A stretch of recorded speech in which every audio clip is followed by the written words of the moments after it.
Okay.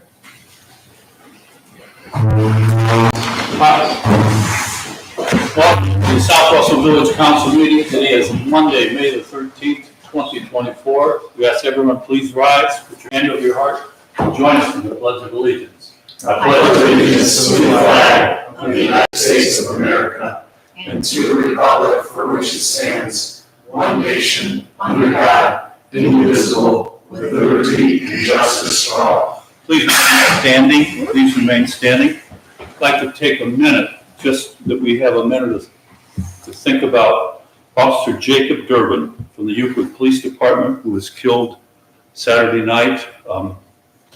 You think that these things never get close to us. The chief, in a few minutes, will talk about our role in capturing the man who killed Officer Durbin. And just think about, this is National Police Officer Safety Week. I don't know, Chief, you'll have the exact name, but this is the week when we recognize fallen police officers. So take a moment just to think about that.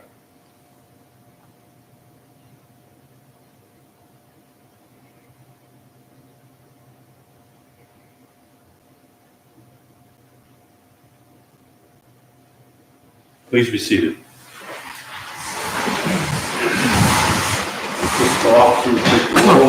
Perky. Here. Porter. Here. Bell. Here. Berger. Here. Canton is absent. Kavanaugh is not here yet. Should be coming a few minutes late. We have minutes of the Monday, April 22nd council meeting. Any changes or correction to those minutes? I do have one correction, and it pertains to the mayor's report of 22nd of April, and it's the point of contact for harvest of hunger is referred to as Jake Friel. The individual's actual name is Jake Fried, F-R-I-E-D. That's it. Do I have a motion to approve the minutes? So moved. Moved by Bell, seconded by Porter. All those in favor say aye. Aye. Opposed? We are now at the visitor section.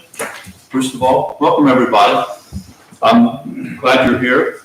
I have running up there. Hopefully I can run it properly. It's just some looks at the situation on Waverly. Pardon me, not Waverly, Fairview.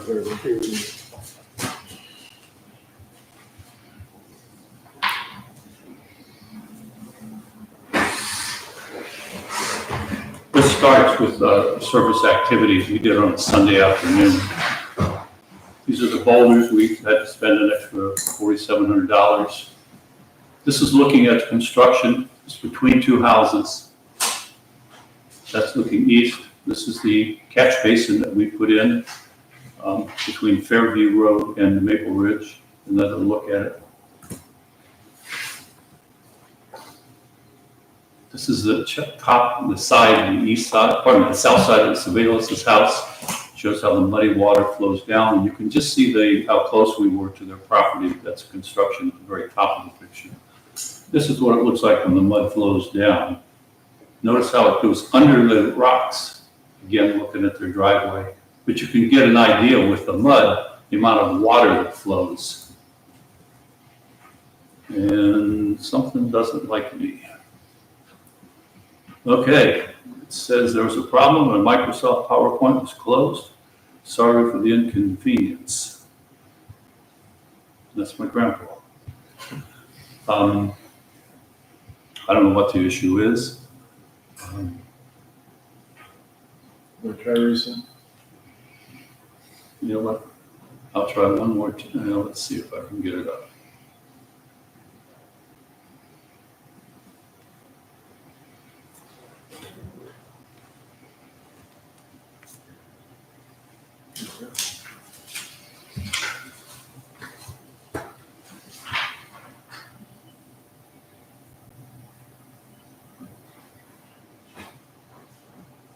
Well, I'm not going to take everybody's time. But anyhow, for those of you who sent pictures or videos, thank you all. Eric, can we talk about what we did and what we need to do yet? Maybe have a quick discussion so our residents can know what went on there exactly and Sure. plans for the future. So it was brought to our attention, thanks for coming. It was brought to our attention, quite some time ago about some of the residents that live on the east side of Fairview, were experiencing some backyard water issues with some water that's coming from streets farther to the east. Turns out that drainage area is a pretty big one. So there's a lot of far-reaching water that kind of comes together through there. I think the issue was it was piling up against the back of a couple of houses. So South Russell Village opted to use some stormwater funds to install a rear yard and a side yard inlet basin to get that water, intercept that water before it would slam against the houses, and get that into a pipe and across the road.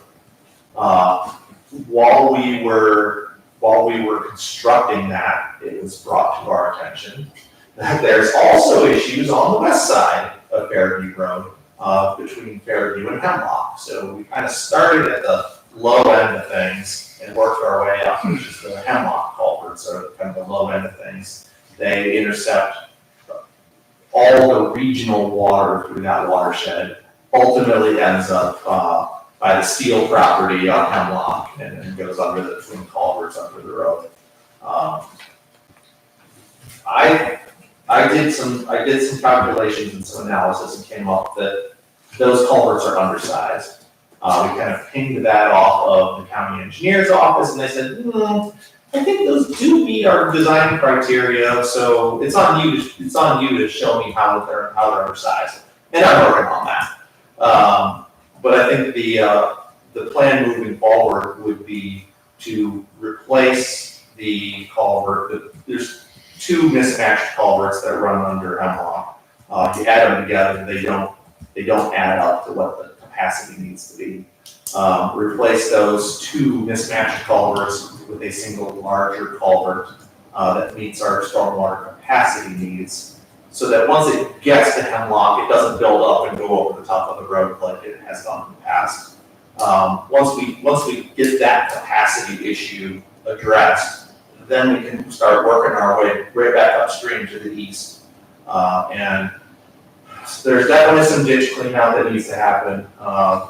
The ditch that runs between houses in that area that takes all of Maple Springs, Hemlock, and surrounding areas is it's in pretty poor condition as far as moving vegetation and things getting shut out.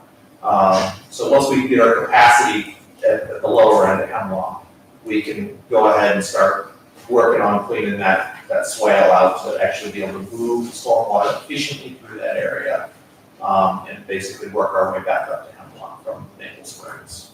Or from Fairview, sorry, to work our way back east to Fairview from Hemlock. That's what we got kind of lined up for the future. I'm putting together a contingency ask for help for funding that Hemlock culvert, because it's kind of a big ticket item. Can you clarify the street? Maple Springs doesn't exist in Maple Ridge. Maple Ridge, sorry. We got two Maples. I get them mixed up all the time.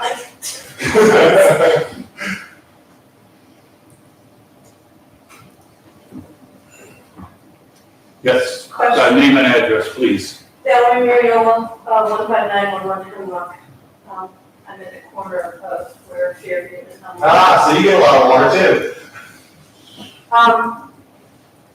What is your time frame for funding increasing the size of that? It'll be a 2025 project. Does that mean that there will be no more water being diverted into Fairview and Hazelwood?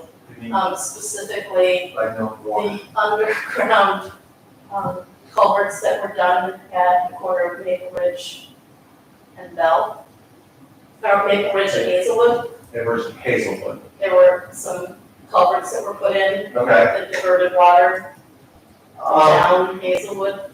So the waters go down Hazelwood. The water goes there, whether the culverts are there or not. But no, we're not looking at doing any more culvert work through there until we have a good outlet for it.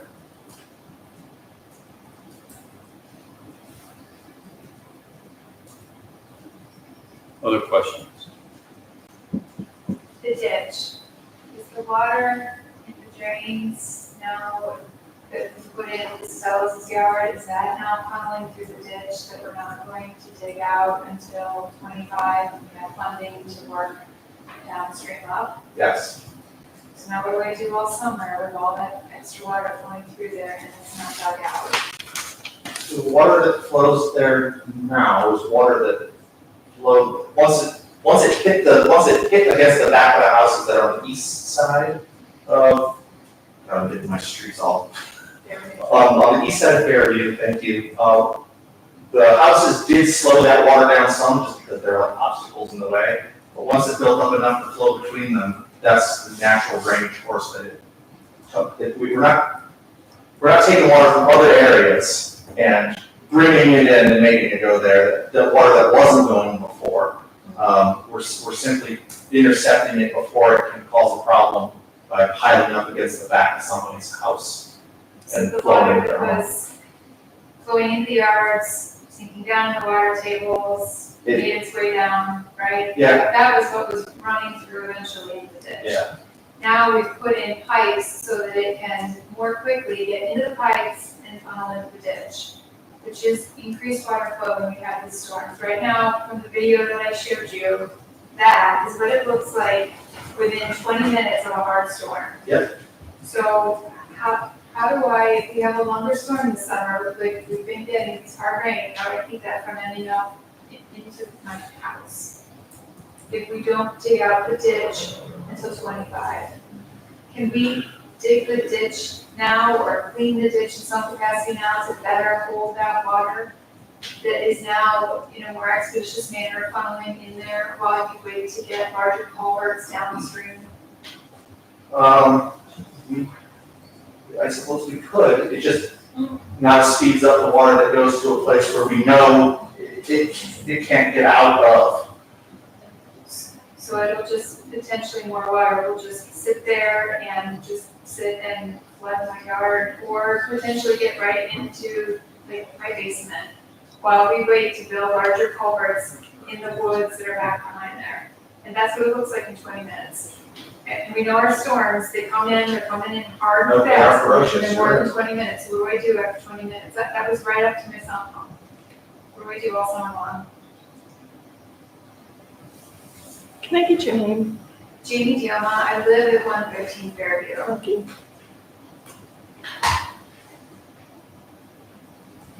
But your advice is this time not to make any changes to cause the problem to the road. My recommendation as of now would be to not make any changes that cause more issues downstream.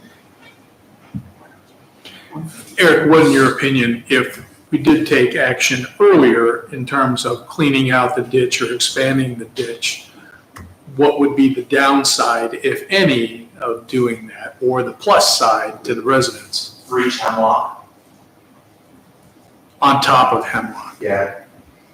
And then the water. ultimately, once it breaches, what happens after it goes over the other side of the road? Is it going into somebody else's house? No, there's a really well-defined water course and ravine on the other side of the road. There's actually a pretty well-defined water course and ravine on the South Russell side of the road, on the east side of it as well. It can't get under the road quick enough. So what happens is it just builds up, much like our retention basin point here. But there's no emergency overflow, it's the road is the overflow, so it just builds up to the edge of the road and occasionally goes over. Eric, what kind of costs are we looking at for the 24-inch pipe you described? I put together a really super preliminary estimate of $200,000. That requires digging up the road to replace the pipe? Yeah. Sort of like what we did out here? Very much like what we did on 306. But a bigger pipe, deeper. Traffic down to one lane and all that. One lane, yeah. I mean, I know it's a side street, but still, it's gonna inconvenience a bunch of people. It is. But 113 address would benefit if we did it earlier rather than later. Several addresses would benefit if we did it earlier rather than later. What's the impact of 600 Hemlock? That's Mr. Steele's property. But it would be a positive one for sure. Part of the problem at this, the water issues that are present at the Steele property, there's a couple of different layers there. Number one, there's a bunch of water that comes in the ditch that flows adjacent to Jamie's property that flows westward, ends up on Mr. Steele's property, and it goes into a pond that's there, and the outlet to that pond isn't really capable of taking all the water that's coming there now.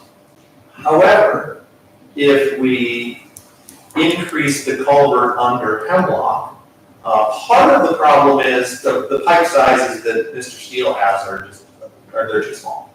But another part of that same problem is when that ravine that's on the east side of Hemlock is full of water, those pipes, even though they're small and not sufficient, they have zero place to discharge to because that ravine is full up to the driveway and up to the edge of the road. So you're trying to drain into an area that can't accept one more drop of drainage. So increasing the culvert size and replacing the culvert under Hemlock wouldn't allow water to build up to the top of the driveway and the edge of the road. It would always have positive drainage. So would the pipe sizes on Mr. Steele's property still remain inadequate? Yes. But do they have a place to drain to? Yes. Danielle, do you recall offhand how much we have in stormwater? No, but I can look it up. Do you know how much? I would guess 50,000 between stormwater and storm sewers.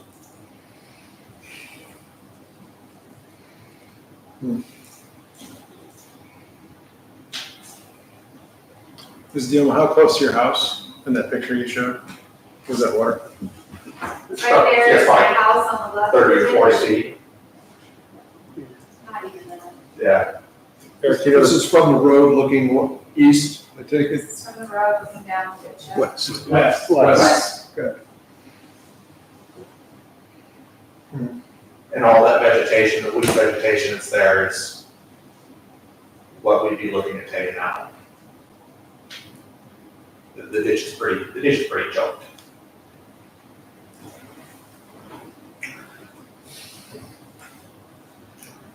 Mayor, maybe this is something public utilities should consider at its next meeting.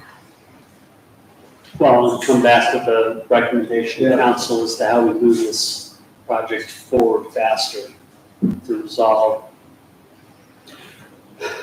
Want to resolve the 113 problem, but I don't want to dump it in 600 Hemlock's basement and garage. I mean, I don't want to transfer the problem from you to someone else. I want to fix the whole thing, and unfortunately, I need money from the state of Ohio in order to do that. Eric, what's the history of the ditch? You know, or maybe even the public might know. Was that something that was put in when the houses were built? Was it something that the village used to maintain? Does anybody know the history of the ditch and how was it just a neighbor who said, I don't want water in my yard and dug the ditch? No. I wasn't around when the ditches were put in. But I can very confidently say, just looking at the topography of the surrounding area, when I did the drainage basin overlay to figure out, if drop of water falls here, how long and how much water, gets to that point. There is a natural drainage course. I mean, is the ditch, how was the natural drainage course looked 50 years ago? Probably not.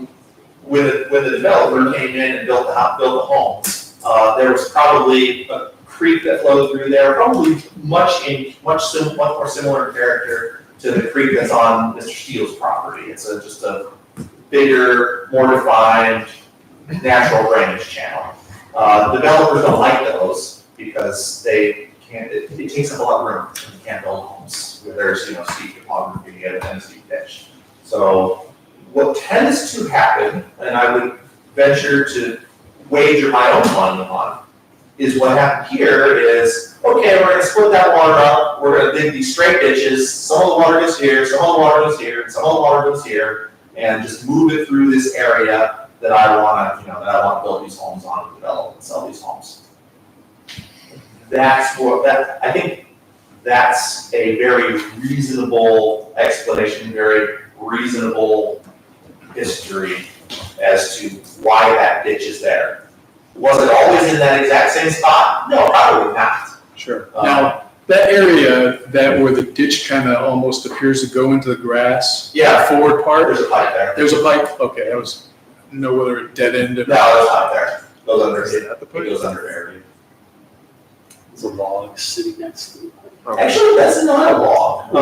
That is a retaining wall structure. That a previous homeowner, I'm guessing, put in to help maintain the bank slope, and it is not doing a very good job now. So as part of that ditch clean out and ditch capacity restoration project, we should look to replace in a more permanent fashion, armor those edges at the culvert discharge, because that area is especially susceptible to erosion.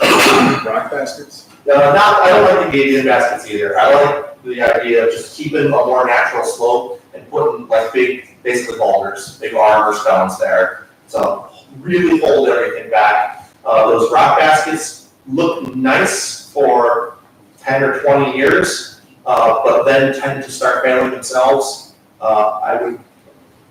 My preference is to use just more natural materials and something that's heavy and sturdy enough to more permanently keep those channel edges reinforced against erosion.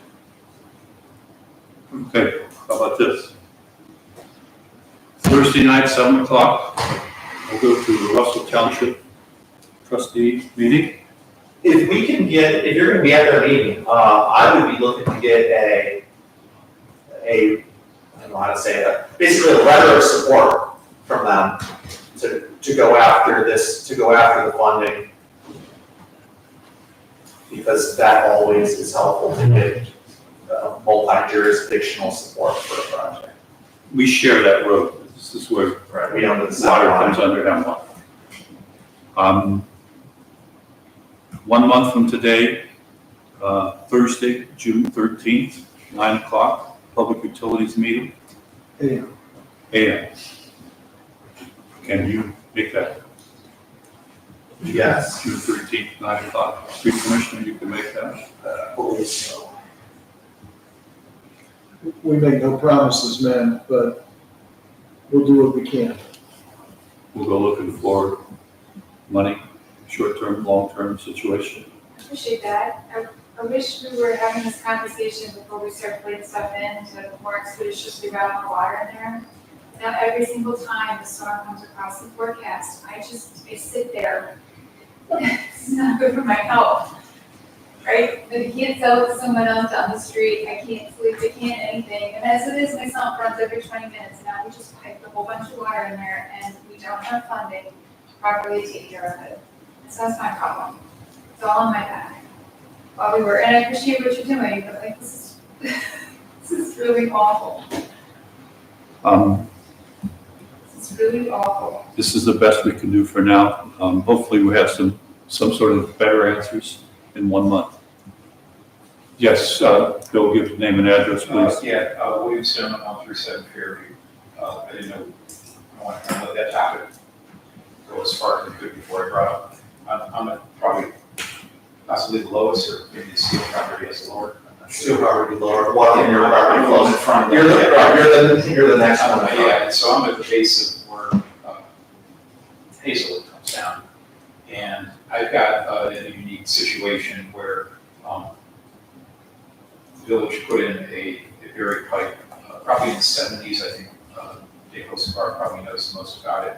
And there was never any easement granted for that. There's no easement with the county on that. They didn't know about the house or anything. Discovered it, dumb person buying a house when you're younger. pipe maybe 30, 40 inches, something No, like it's that. probably 24 to 30. 24, It's 30. hard to tell because It's different materials. yeah, different sizes, different materials. Eric and Jim have come out and they're aware of it, so I just wanted to bring it up so the council's aware of it.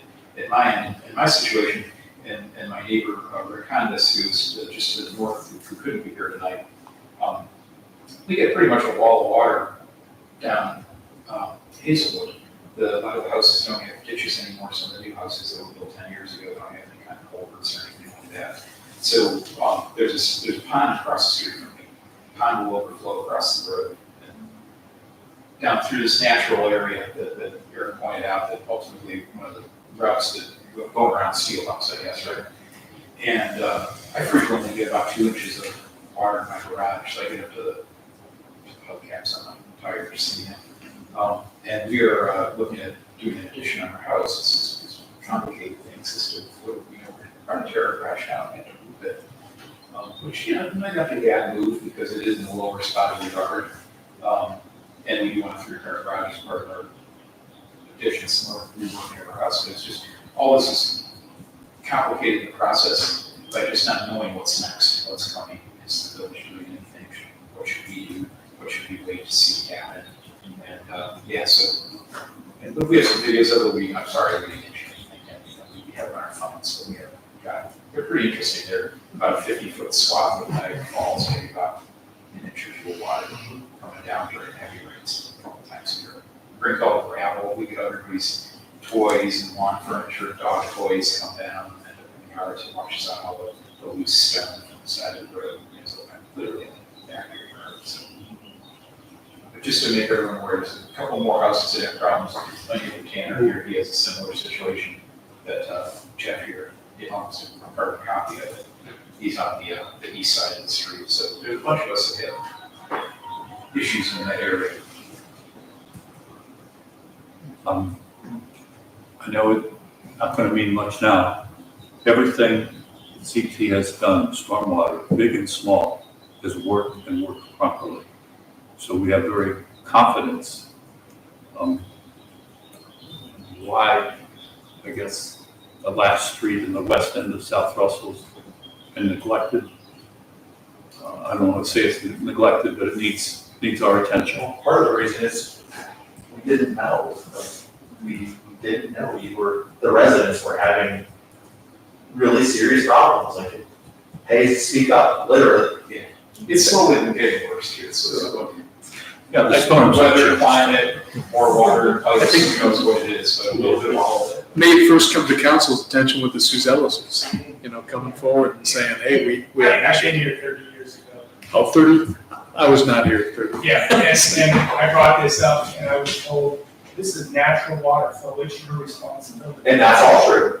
However, I've learned a lot since I was young and paid all my money to buy a house. And it's not natural water flow, because there are pipes that the village put underneath roads on Maple Ridge that go right in my backyard. So there is natural water flow. The ditch is natural water flow, which I think used to go up through this whole area before they built houses. certainly did. When we moved in over 30 years ago, that ditch was always there. The prior owners, the house on the right, hired their landscaping and did a fabulous job of weed whacking that and keeping it all cut down. That was four owners ago. So I don't know, but needless to say, it hasn't been weed whacked since. Jeff, can you give us your address? I can't remember. 114 Fair. 114. Yes. Yeah, and I think 30 years ago, the rains were normal. These, as we know now, these storms are coming. I mean, what we had, was it Sunday or Tim, was it past Sunday? Yeah. Two Sundays ago. I mean, it just. Yeah, and like I said, 30 years ago, I had a much stronger back and a much more able body. So, for those of you that did work out in our backyard, I have probably 7 pipes that I dug with a shovel and put in to try to rock some of this around. But, The little pipes that you put in, that you buy at Home Depot, They don't last. only carry so much, and, you know, I just put open gravel, and there's so many trees back there, it doesn't hold up the roots, and the gravel fills in, so. Any other comments or questions? Bill, were you living at 137 when they put those 3 extra houses at the end of Hazelwood there? Yes, yeah. Did you have a problem before that? We did, it seems to have increased though, but again, how can you tell? Process exactly. But there is a lot less permeable surface there, the driveways of those houses, they don't have ditches in front of them, so. The water kind of just, that's where, it's the street comes across. Okay. All right, any other comments? Sir, name and address, please. Tanner Payne, 128 Fairview. We were a couple minutes late, but we heard something about a 2025 project. Does that include anything related to the water, as I mentioned, similar to this Phillies at the north end of the street, where the water's coming between the homes? Was that addressed yet? Oh, that was not addressed yet. The 2025 project that we're looking at is increasing the size of the culvert that goes under Hemlock, where all of that water that everyone's seeing that's here tonight ultimately goes to that spot and across Hemlock. So we're working our way from Hemlock east. Okay. So then to expand on the project, I would request an evaluation for the water that flows. I think it's mostly around our house. I don't think the houses to the east, or is that south? To the south of us have as much of a problem, but the homes between Maple Ridge and the homes behind Maple Ridge on the south side drain south. And then the home with the pool, does anyone know the name of the people who live there? There's a house with a pool behind us. Anyway, there's 5 or 6 properties that all drain. And then we have some ways to divert the water around our property with dirt and gravel and things, but it's quite a bit of water on both sides. So as the water flows down, it's probably a large percentage of what ends up in the ditches and under Hemlock because of the volume of it.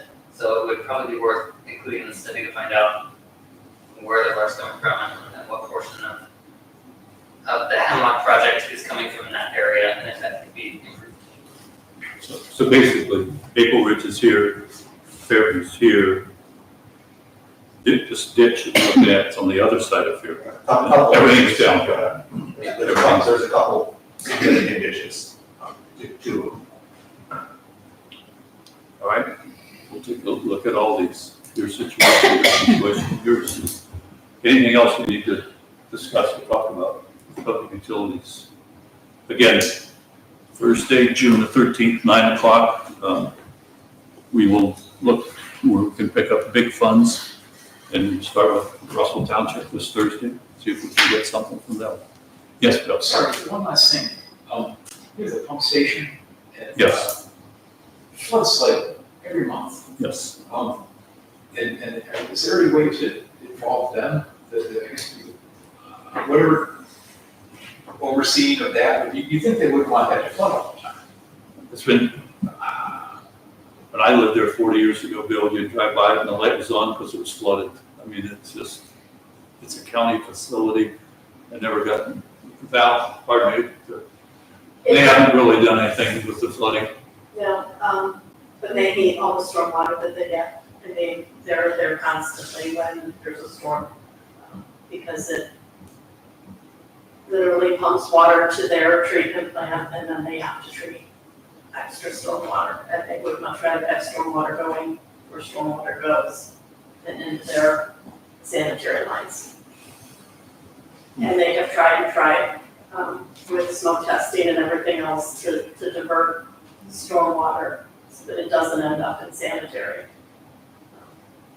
They don't have much luck, especially when it comes to truck work. No, it's been going on for my 40 years living there. So will this new pipe under Hemlock, will it do anything to accept more of that water than the one that comes from the culvert in Hazelwood and Hemlock? Yes, So then is that where that ultimately goes? it is where it ultimately goes.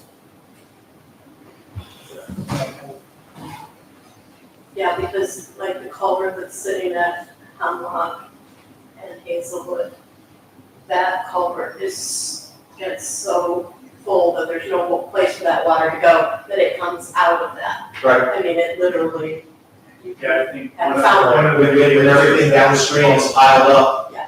then everything upstream has, no place to No go, place it to go. goes. you're 100% right. And then when there's too much pressure there, then the next place it goes is the place. And Mr. Stutes. Okay. Thank you all for coming. You're welcome to stay. This is also a good time if you have something else you have to do. Yes. I also escalated the concern about the amount of water running off the street, the way the street is sloped down my drive right next to my house. I think you also had a video of that planning before the power plant cut out. Is there anything that's gonna be done to catch the water at the street so it's not flooding down the driveway beside my house? Yes. What's that? Rework the ditch along the side of the road. That's all work that can be done in the right of way, and we are on top of that. That does not have to wait. So that's not a 2025 project? No. Okay. That the ditch in front needs to be reworked to better capture the water, so it doesn't flow down past it over where the ditch really should be, through the corner of your lawn, along your driveway and next to the house. It's just coming straight down the driveway. Right, It's not making it into my front yard, it's not catching me, the ditch is coming down the driveway, the road is sloped. right. I know, you live in a really So unless you difficult put something across the spot. driveway, right, it's, I don't know how you're gonna catch all that. All the water that comes down the driveway, the rainwater falls from the sky, hits the road and hits the driveway, is gonna continue to come down. Okay. What we wanna stop is all the ditch water that's overflowing the ditch that's also coming down the driveway, and that doesn't belong there. Yeah, I mean, I'm not sure what ditch is overflowing, there was no mud, there was no backed up ditch that was, if that would be flowing, that wouldn't run down my driveway, so what ditch? It's not coming from across the road. No, it's not. It's the ditch on the west side of the road, on your side of the road, that's catching all the water from the road. It's not, as you get closer and closer to your driveway, the ditch is less and less defined. And I think it's allowing a lot of water that falls from the sky onto the road. It sheets over to the ditch. If the ditch isn't defined well enough to capture it, it just keeps on going. Are we talking about the ditch that is you're in my driveway, it's right, if your car is parked in my driveway facing the house, it's right to the left of it? Yeah, That little ditch, shallow ditch. okay, so all the water's flowing into that thing, Yeah, Yeah. okay, that ditch needs to be a little more robust than it is now. so when will that work start? That's gonna be a this summer thing, A what? this summer timeframe.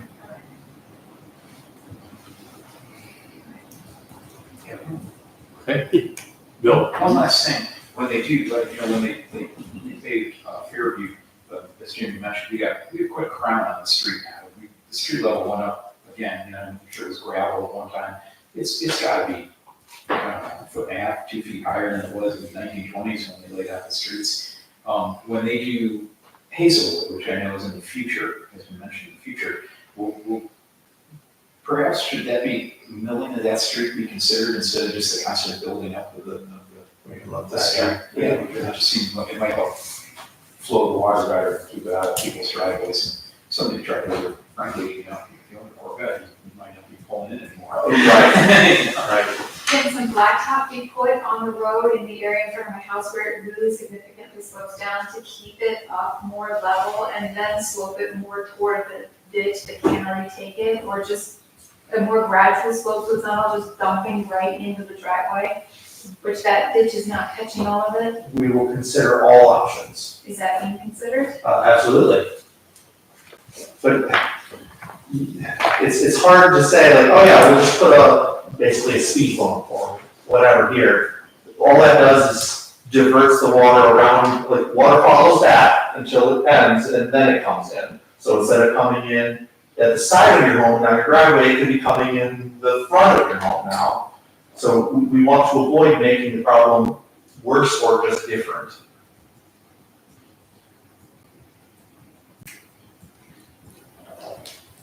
One last thing.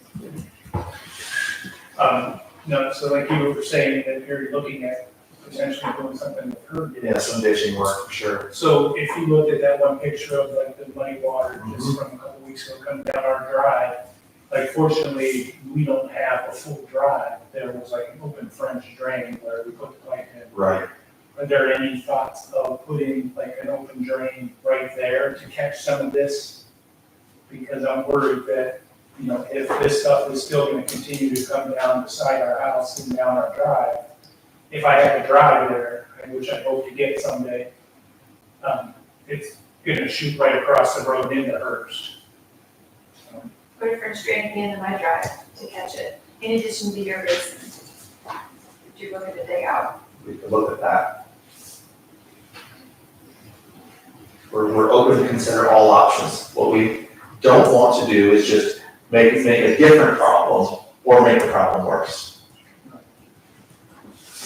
I swear, not trying to give you the runaround of, oh yeah, well, we legitimately are looking at everything we can do, and just because we can do it doesn't mean we should do it, because we don't want to make the problem just different or worse. But the problem of the water coming, sheeting off the road and down the driveway and making a small river right against your house, that's something we can address in the right of way and will.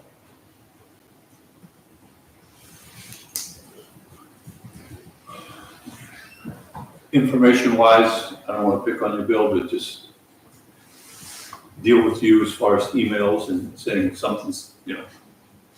Do you have We're not very organized, if that's true. okay, But we can try and become organized. okay. You know, I don't want 10 of you having to email me and I can just email once, to be, Oh, yeah. something like that. Yeah. Okay. All right, last call. Thank you all for coming. Hope you all signed in. Hope you have a good night. All right, thank you very much. Thank you. So I just wanted to know, they have buckets for us on our way out. We'd love to mark it.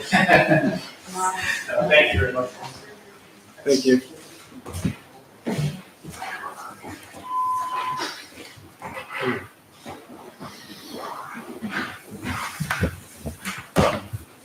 Okay, here's the mayor's report, and it's almost a quarter late, so I'm gonna write it all out and send it out to you later. Solicitor, I'm allowed to do that, right? That's not considered wrong conversation. A couple things we do need to do. We haven't met in 3 weeks, and I don't think we finalized our next meeting. We were looking at May 28th. Is that correct? Yeah. I think we've already established that we were moving it from the 27th to the 28th, but now we have 2 members that won't be here, so are we going to have a meeting? Because you couldn't pass anything by emergency. Well, we're gonna have 4 Well, council you can't wait. present, is the question. I'll be here. Well, I have 4 council. Chris and I are gone, so the Right. question is Jerry and the rest. Okay. That's 2. Dennis? I'm expecting to be here barring any. So you'll have 4, so you'll have a forum, you can hold a meeting, but you won't be able to waive readings on anything. Right. Okay, so we're gonna stick with Tuesday, May 28th, 7 PM. All right, that's gonna conclude the mayor's report. Oh, pardon me, 2 things. At the Records Commission meeting this evening, we came up with, we need 2 motions. One is to charge for a 1-page public records request will go from a dime down to a nickel per page. I'll ask the fiscal officer to explain a little bit why we're doing this. Well, for public records, you're allowed to charge what it costs you to produce the record. So currently our charges for paper copies are 10 cents, but that's not what our costs are. So we felt more accurate charge would be 5 cents per page. We do have somebody request under 25 pages, they don't pay anything. It's over 25. I will tell you, over the years, we try not to print much. We usually try to email to people, but we have to give them the option if they want us to print it. And do you want me to explain the other thing about the? So we'll need a motion to charge a nickel. So all you're allowed to charge for then is the paper, not all the time? Paper and, no, you're not allowed to charge time, only paper and toner. All right, if I could get a motion to charge 5 cents for every page of public records request. Move. Moved by Kavanaugh, seconded by Second. Porter. Discussion. All those in favor say aye. Aye. Opposed? All right, second thing is, sometimes we have to provide flash drives, so we'll need a motion to provide flash drives to residents. What you don't want to do is have them bring their own flash drive. And that will be at the going rate for the cost of the flash drive. So I can get a motion to charge flash drives at the going rate To the citizen, to right? the citizen. Does it matter what size flash drive or Are we talking 16 gig or? maybe Well, depending on how many files they have? Right, it Yeah, it would. depends on the size of, but you get a flash drive appropriate to the number of files. And like I said, we don't do a lot of that, but we did do one a few years ago, and we really shouldn't have taken their flash drive Right. and did that. So, and we thought if we put it in the, policy that going rate, then we don't have to keep changing it as time goes on. Makes sense. Okay. Do we have a motion? I move. Moved by Kavanaugh, seconded by Berger. Discussion. All those in favor say aye. Aye. Opposed? Motion passes. All right. That'll end this for the mayor's report. You do have in front of you, I'm still not finished, I guess.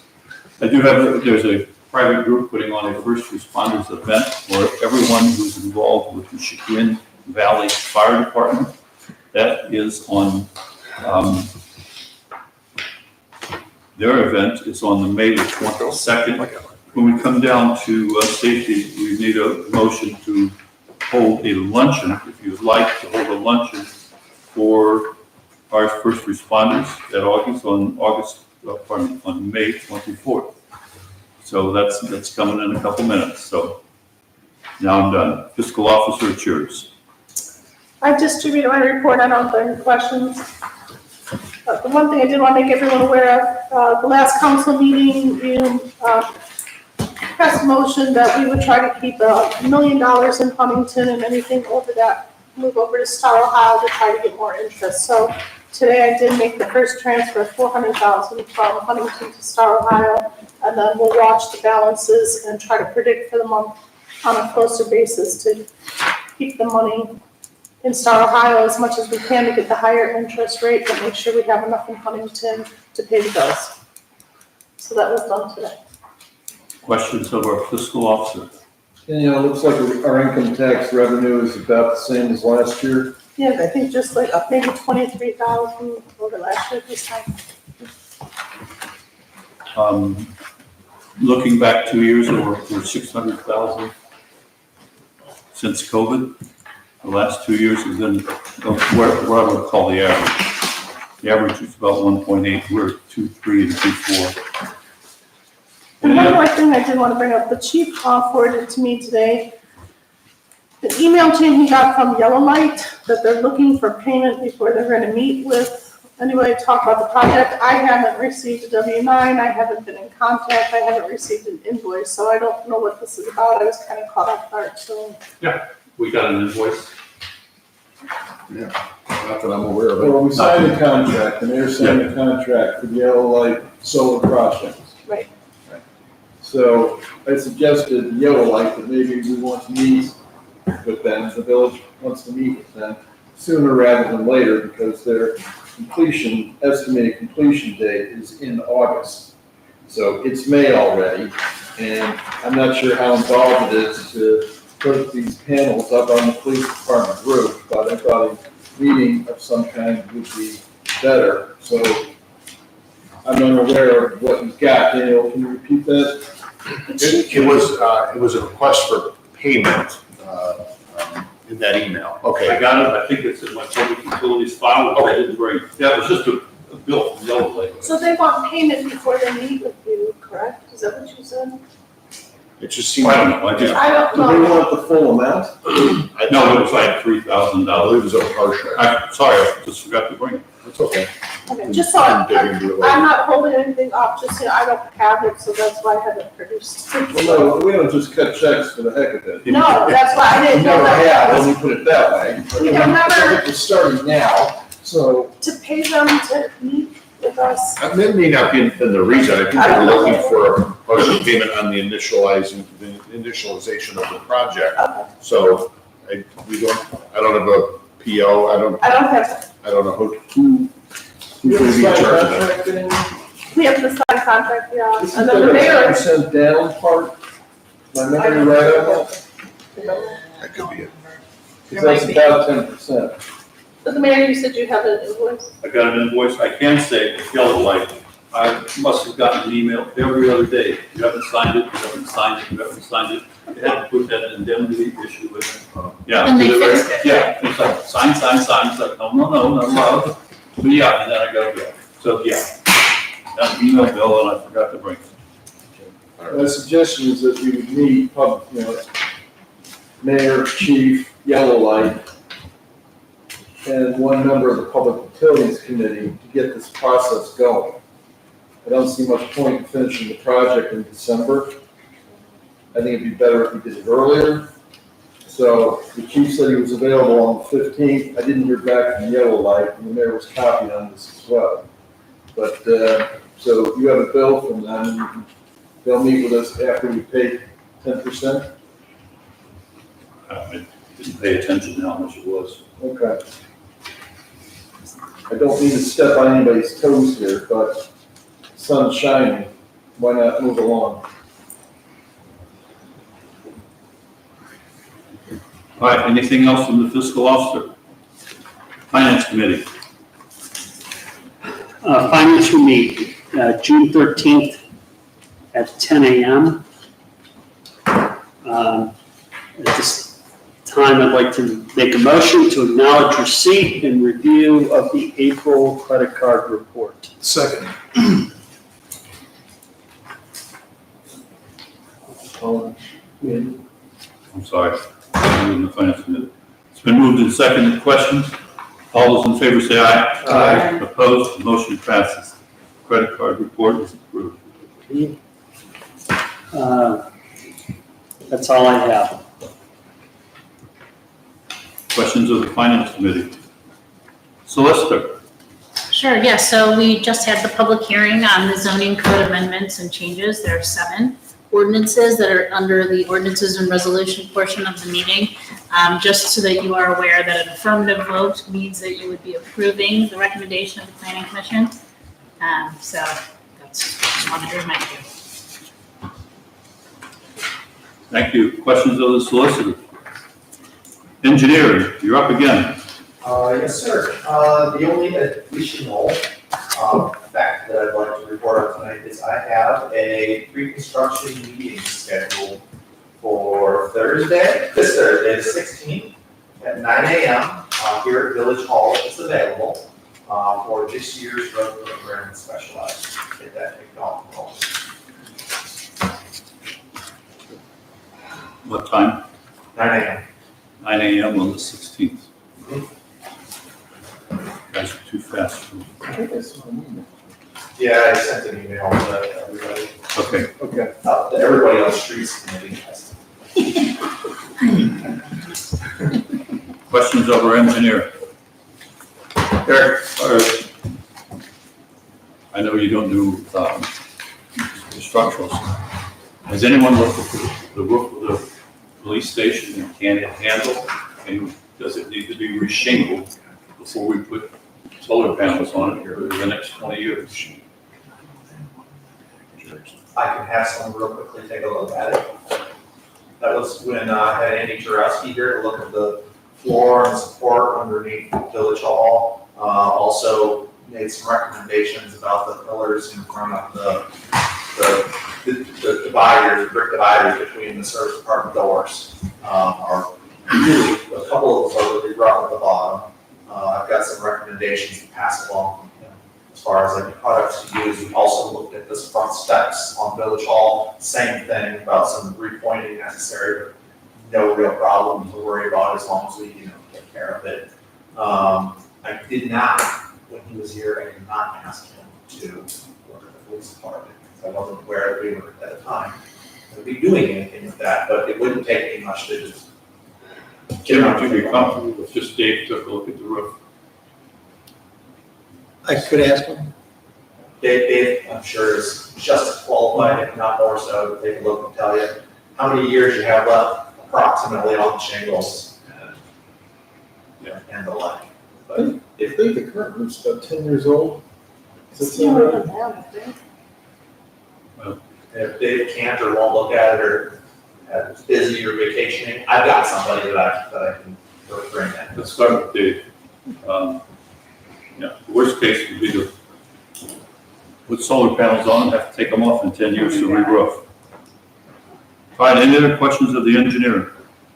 Street Commissioner, you're up. Thank you, Mayor. I submitted my monthly report for April. Additionally, I want to thank everyone who helped out on trash day. We would have been lost without you.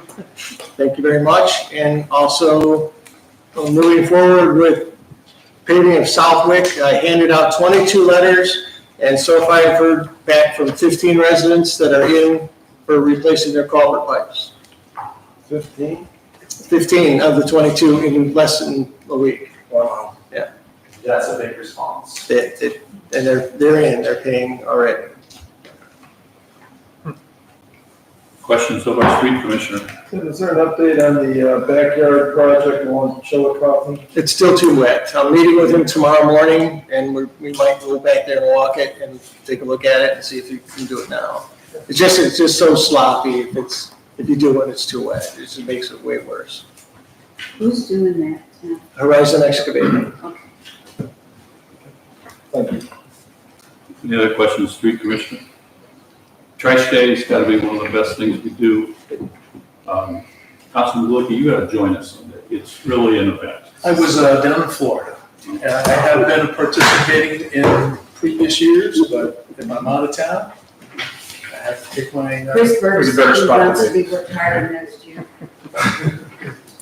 All right, Street Committee. Do we get a car count? No. Okay. I I think Jerry's got that. It was pretty consistent. It was consistent for the entire 6 hours, so. Most compliments we've ever gotten. I don't know why. People were just in a good mood, just getting more compliments. The rain does that. What's that? The rain does that. All right, we are with the Street Committee. All right, street committee, we have a handful of things. Try to keep it brief, but I likely won't. In our last committee meeting, we did speak about the SALT structure and moving forward. Before I get to that though, after the building committee meeting last Thursday, the mayor and I met with the group Blue Streak, and because they wanted to explain to us the competitive bidding process and how it fits in their world. I shared with the solicitor that per the gentleman at Blue Streak, through two parts of the Ohio Revised Code, they have in the past been able to participate in the purchasing through what they call cooperative purchasing construction. And basically, as a contractor, they're entering into the competitive bidding process. I shared these revised codes with the solicitor. I'd love to hear your feedback or your impression of what I shared with you. For everyone's reference, if you want to look it up, it's Ohio Revised Code 9.48B and Ohio Revised Code 2744.01F, as in Frank. Right, so I did look at those sections. Those are both of the sections that are in the two Ohio Attorney General opinions, which says they are construction or construction services. You cannot use the joint purchasing program. You cannot. Now, let's say we were altering or renovating the original salt dome that is there. That is something that you can use a joint purchasing program to do. Or let's say we had a prefab salt dome that was going to be delivered and installed. We can use joint purchasing program. In Chagrin Falls, the reason the fire department, right, that's an alteration and a renovation. In addition, their charter specifically allows for them to decide when or when they will not competitively bid over the $75,000. Very different than what we have here. I did not look into Solon's. I know that was another example, but I know they have a charter. I do not know if that was an alteration or a renovation. I mean, again, this is an Ohio Attorney General opinion. There's two of them. One was in 2019, one is from this year in March. And I don't know why the Ohio legislature in the last 5 years didn't fix this. But it's, you know, if you read the OAG's opinion from this year, it basically comes down and says, hey, Ohio legislature, you didn't fix it. I told you before, construction or construction services are outside of this joint purchasing program, which we don't have, you know. So we do have to competitively bid if it's over $75,000. So that's the construction and the construction services. So, I mean, and what I saw from Blue Streak did include construction documents, construction costs, civil and structural services. I mean, it definitely has construct new salt dome structure. It's not just materials or supplies. So services does not include construction, and therefore we have to competitively bid. I mean, that's my recommendation. Again, this is persuasive authority, so it's up to council. At least in my view, if we're gonna have a $700,000 project, I think it'd be foolish not to bid it out. I mean, I understand what Blue Streak was saying about the Senate money and all that other stuff, but not bidding a project of that magnitude for a village our size, that's a bridge a bit too far for me. Okay, so thank you for your feedback, I appreciate it. If they have any more questions, we will direct them to you. That's fine. Perfect. Interesting kind of aside that they did give Minerva what they thought the timeline would be on such a project. They thought it would be 4 to 6 weeks for design. Permitting would be 2 to 4 weeks, and construction 14 to 16 weeks. So it's a good few months to get it out there. So regardless, we probably need to move forward. And they did mention the state senate grant funding, and they're anticipating the announcement of that in early June. So maybe at that point, we'll see if we received any of the capital funds grant, but who knows. With that, in the committee, we did talk about the structure, as I mentioned. After discussion, our suggestion for council is to go out to bid for design with the specs provided by the engineer. Yeah. The engineer will not design. They design and build bid structure. So we would basically produce a very tight set of specifications where here's what we want you to build for us, but we're not telling you, how many nails to use in the header and how, we're not getting into that granular detail. We'll leave that to each individual bidder / contractor, and kind of do a hybrid. It's not a true design build approach, it's kind of a hybrid design build approach where we come up with a set of specs, here's exactly what we want. Okay, now you put together your optimized, timetables, materials lists, and workforce requirements to build it based on, what each of the potential contractors would play, let them play their own strong suits. I think that will get us a salt dome or salt storage building. Stop saying dome, not really them. A new salt storage building more expediently than we design it, every nut and bolt is called out, and then we bid that, and they give us a price on that, and then we'll do the traditional route. I think the hybrid spec approach with the design building is a good one, and it satisfies the requirements. And the reason we're suggesting going out to bid for this is to get a better sense of the actual cost today rather than these estimates.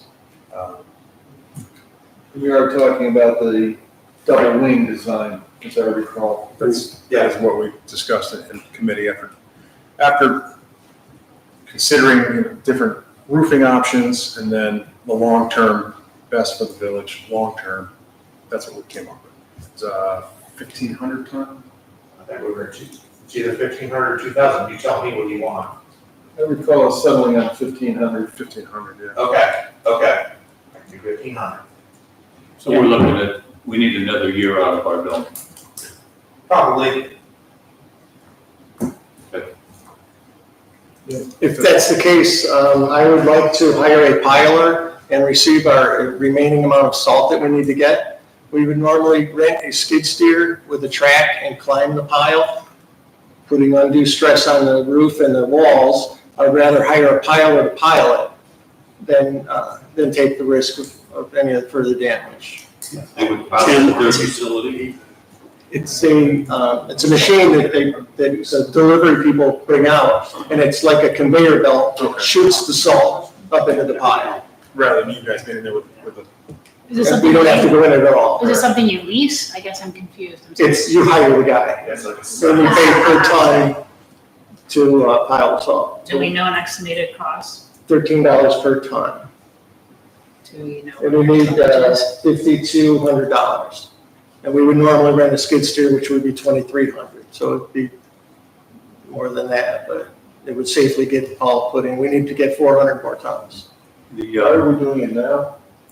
We have up till Thanksgiving to complete the order. If we don't, we have to buy out of the contract. And we have $18,000 worth of salt to get. Is this from last year's contract? This is this year's contract for now, yeah. We have till November You have till Thanksgiving, to take the salt. yeah. when's the next streets? Chris? Fall meeting is June, hold on, 7? June 6th. Can we- Oh, yeah.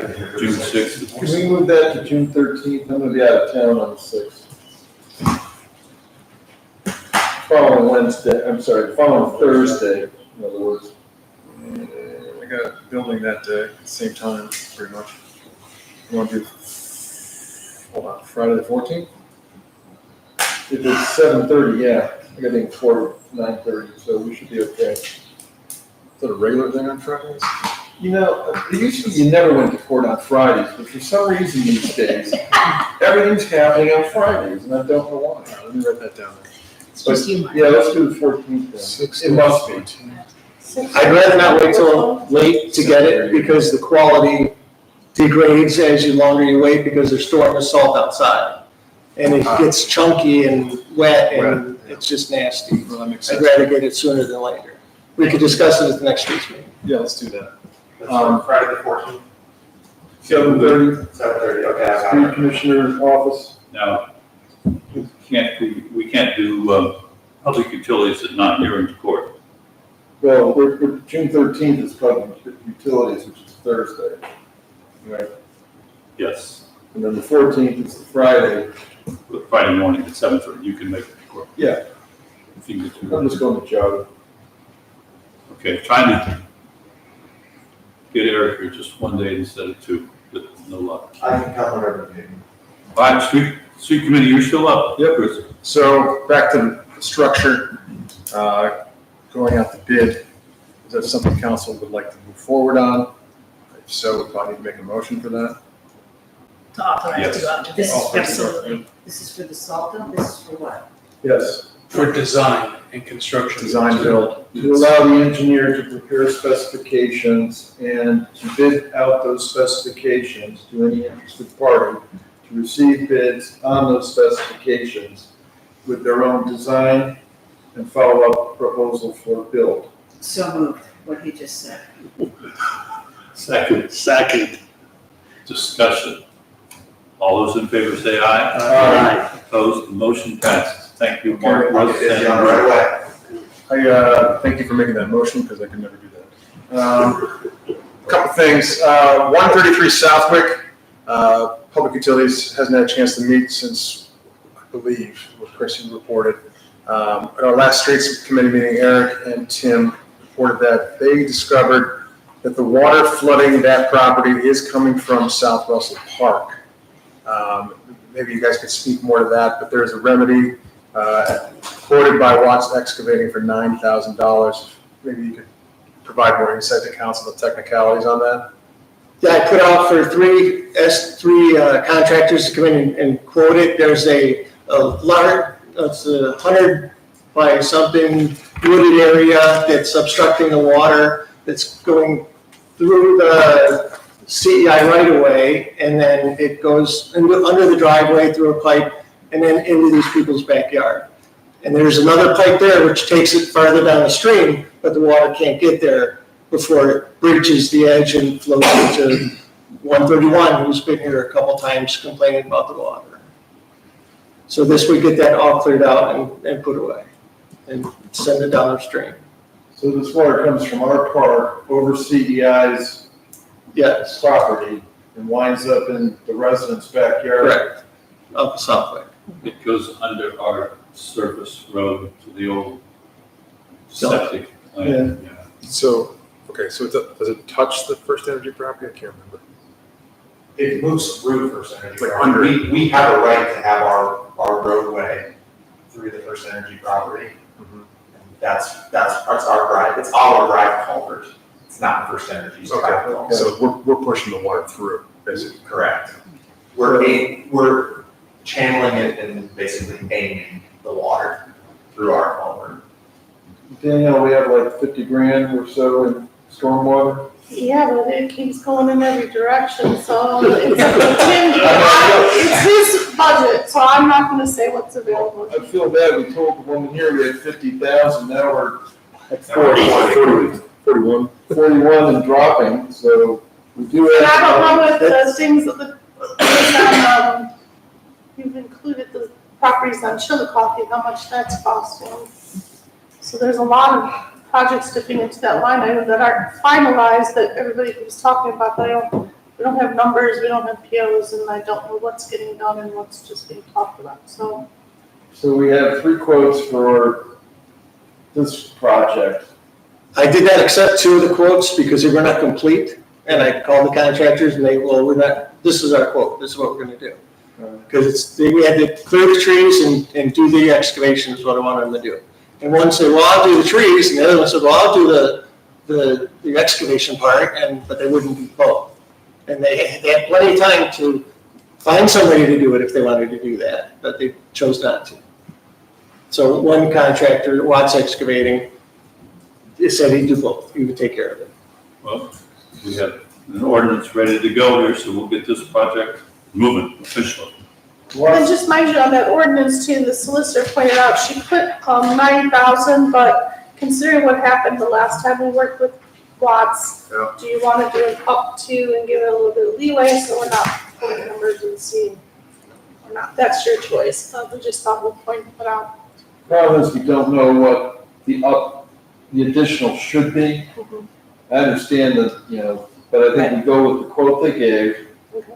And, if they hit bedrock, okay, well, then maybe we do something different, but The otherwise. excavation is not that deep, it's just pretty much channeling the water into the pipe is what they're doing. I understand your concern, Danielle, but I think we hold them to their quote unless there's a force majeure kind of thing happening. So I move that, well, the ordinance is coming, right? Yes. Okay. Yes. Yeah, all right.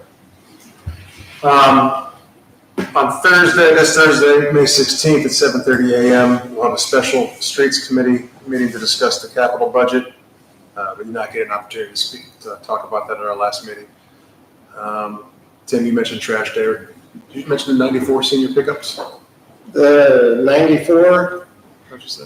94 seniors. 94 we picked seniors, up? which Yeah. is pretty That's average. about average, yeah. Okay.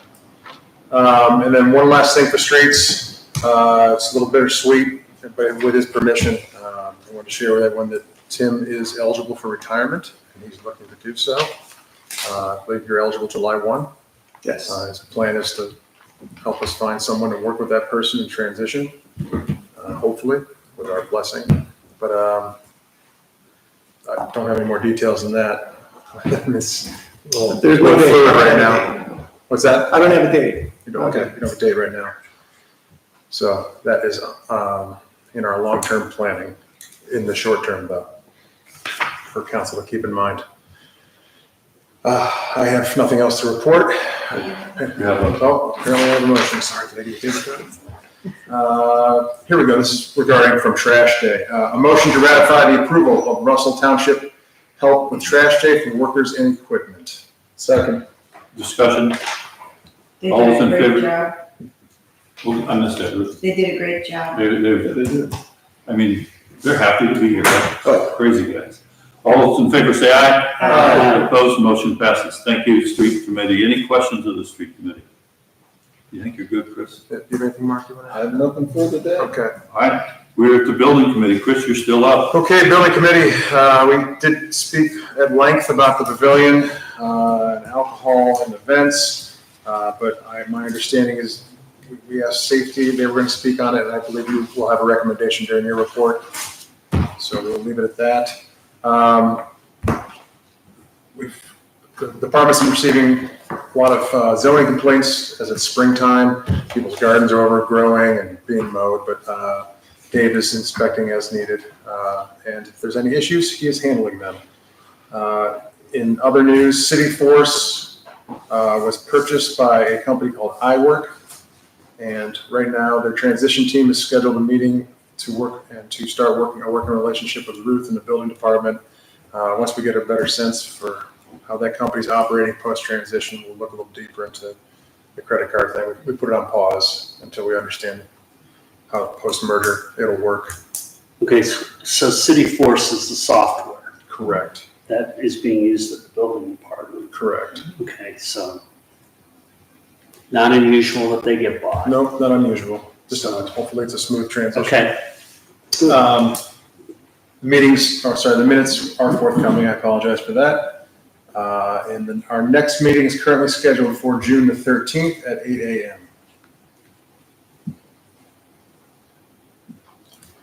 And that is all I have to report. Questions of the building committee? Chief, you're up. Thank you, Mayor. I submitted a month-end report, and following my report, safety will report on a few things that I can comment on. And just a reminder of our upcoming community events, Cops and Kids Fishing on June 2nd, senior presentation June 18th, and our bike rodeo June 30th. Third grade seatbelt program is going to be this Wednesday at Ernie School. We've got a lot going on. Chief, can you talk about our involvement with VEG? We pay $10,000 a year for 11 to 12. Next 2 years, it's going up 12,000 to 13,000. Yeah. But it was our drone unit. Yeah, our drone unit was deployed to the locations of the events over the weekend involving the Euclid officer's murder and the apprehension of the suspect. We spent a good amount of time down there with multiple teams from all over the place, but the team did an outstanding job providing intelligence and video streams to the commanding staff down there, which assisted them in their decision-making, their tactical decision-making. So kudos to the team. They did an outstanding job. They were there for, again, quite a few hours. They were first called out at around 1 o'clock in the morning on Sunday morning and got redeployed after they located the suspect. We did sacrifice one drone in the process, but it's repairable. When you say sacrifice, you're talking about Flew into the window to get the attention of the suspect. Without going into further detail, the SWAT team took it from there.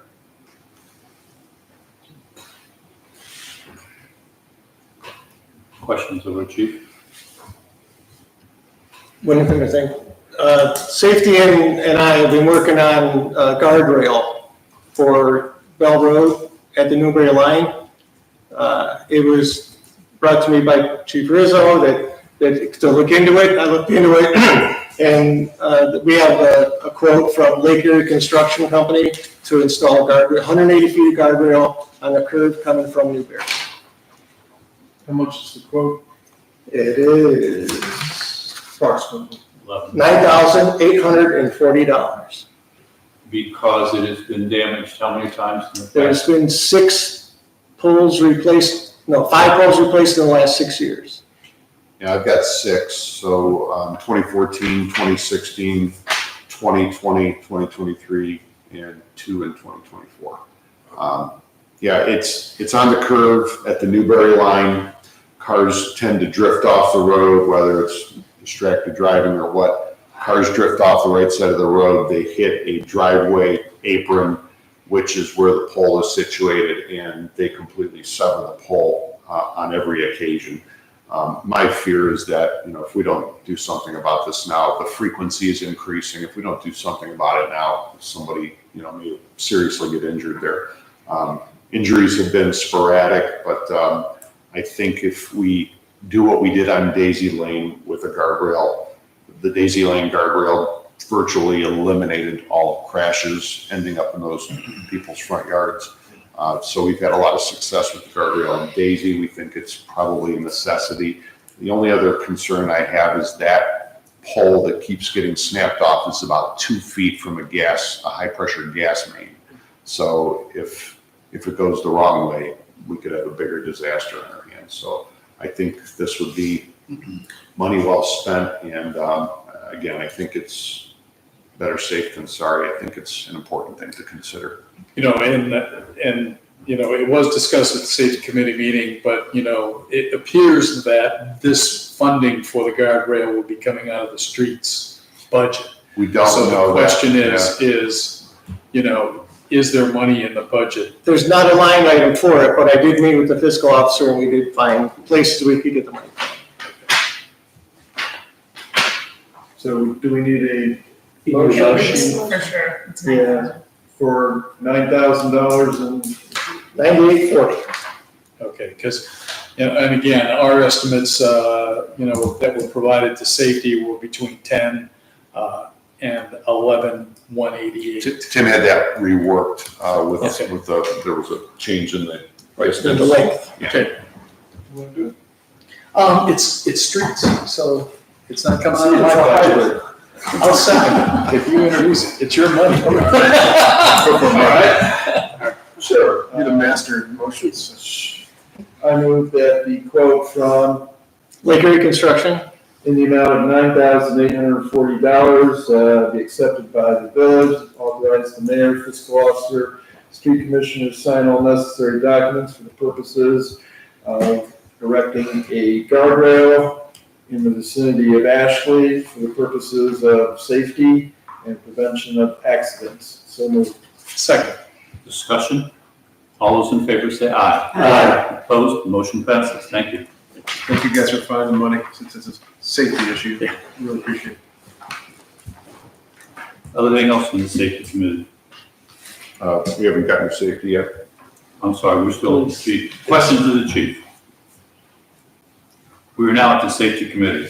Okay, safety committee met on the 9th of May and discussed a few items, some of which we've discussed here with the chief's report.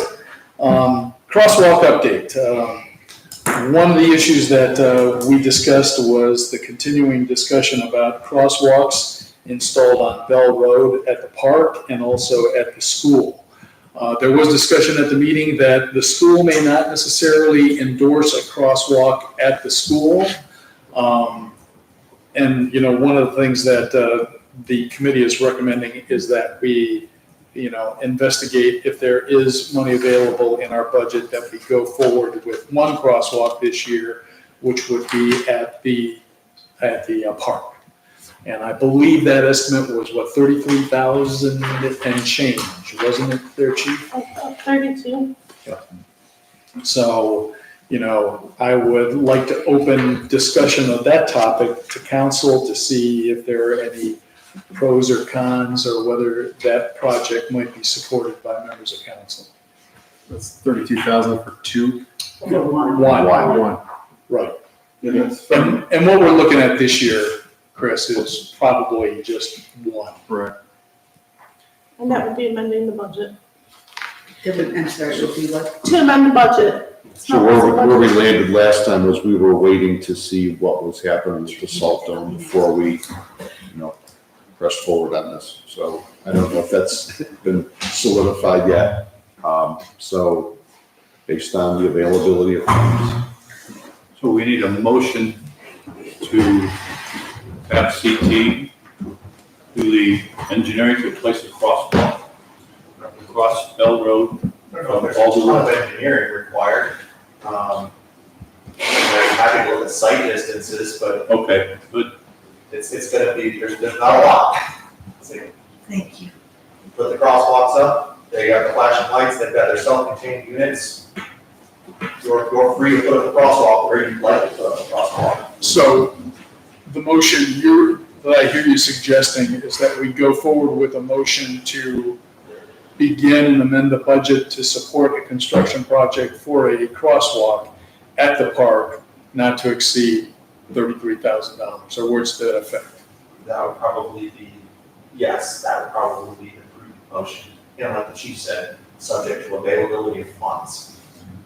On that topic, I saw in the report, Danielle, that there was like $23,000 of ARPA money remaining. That can't be used for that, that can only be used for stormwater, and we have it, there's We have it work earmarked that has for- to be done over at the retention pond. So is that your motion? Sure. Okay. You know, And so the motion is just to move forward and we can amend the budget at the next. Absolutely. So, if you'd like me to restate, I can restate. So, All right, so moved. Need a second? I'll second. Second discussion. So in amending the budget, is this a streets line item? Well, that's what I was going to ask, I don't know where this Okay, is. well, We did the last one. Seems like Okay, it's- seems more- This is all the chief. We second. We can cough up a couple of bucks. I'm saying it's safety. That's very Tim. I mean, the money's coming Well, from where the did tax. the traffic light money come from? That wasn't streets, was it? Yeah, that was general.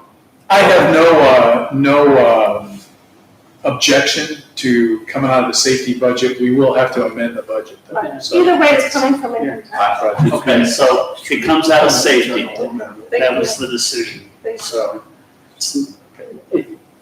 Just trying to give direction. All right, it's been moved and seconded. All those in favor say aye. Aye. Opposed? Motion passes. Thank you. We have crosswalk coming. All right. We're still moving on here. Right. Okay, the mayor distributed, I believe, the flyer on the first responder event on May 22nd at Triangle Park. So if you can attend and show support for our first responders, the safety committee would appreciate that, as I'm sure the police and fire would as well.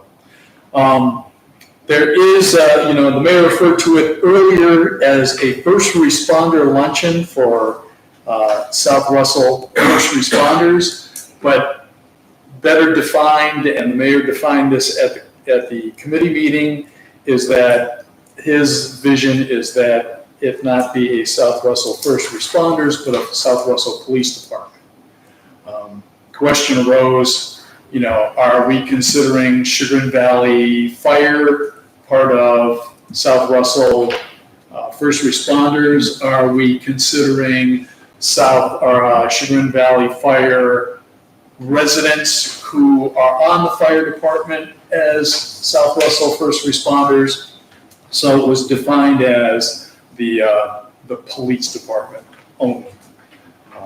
So moving forward, I guess we'd like to make a motion that council support a luncheon for the South Russell Police Department officers at Augie's.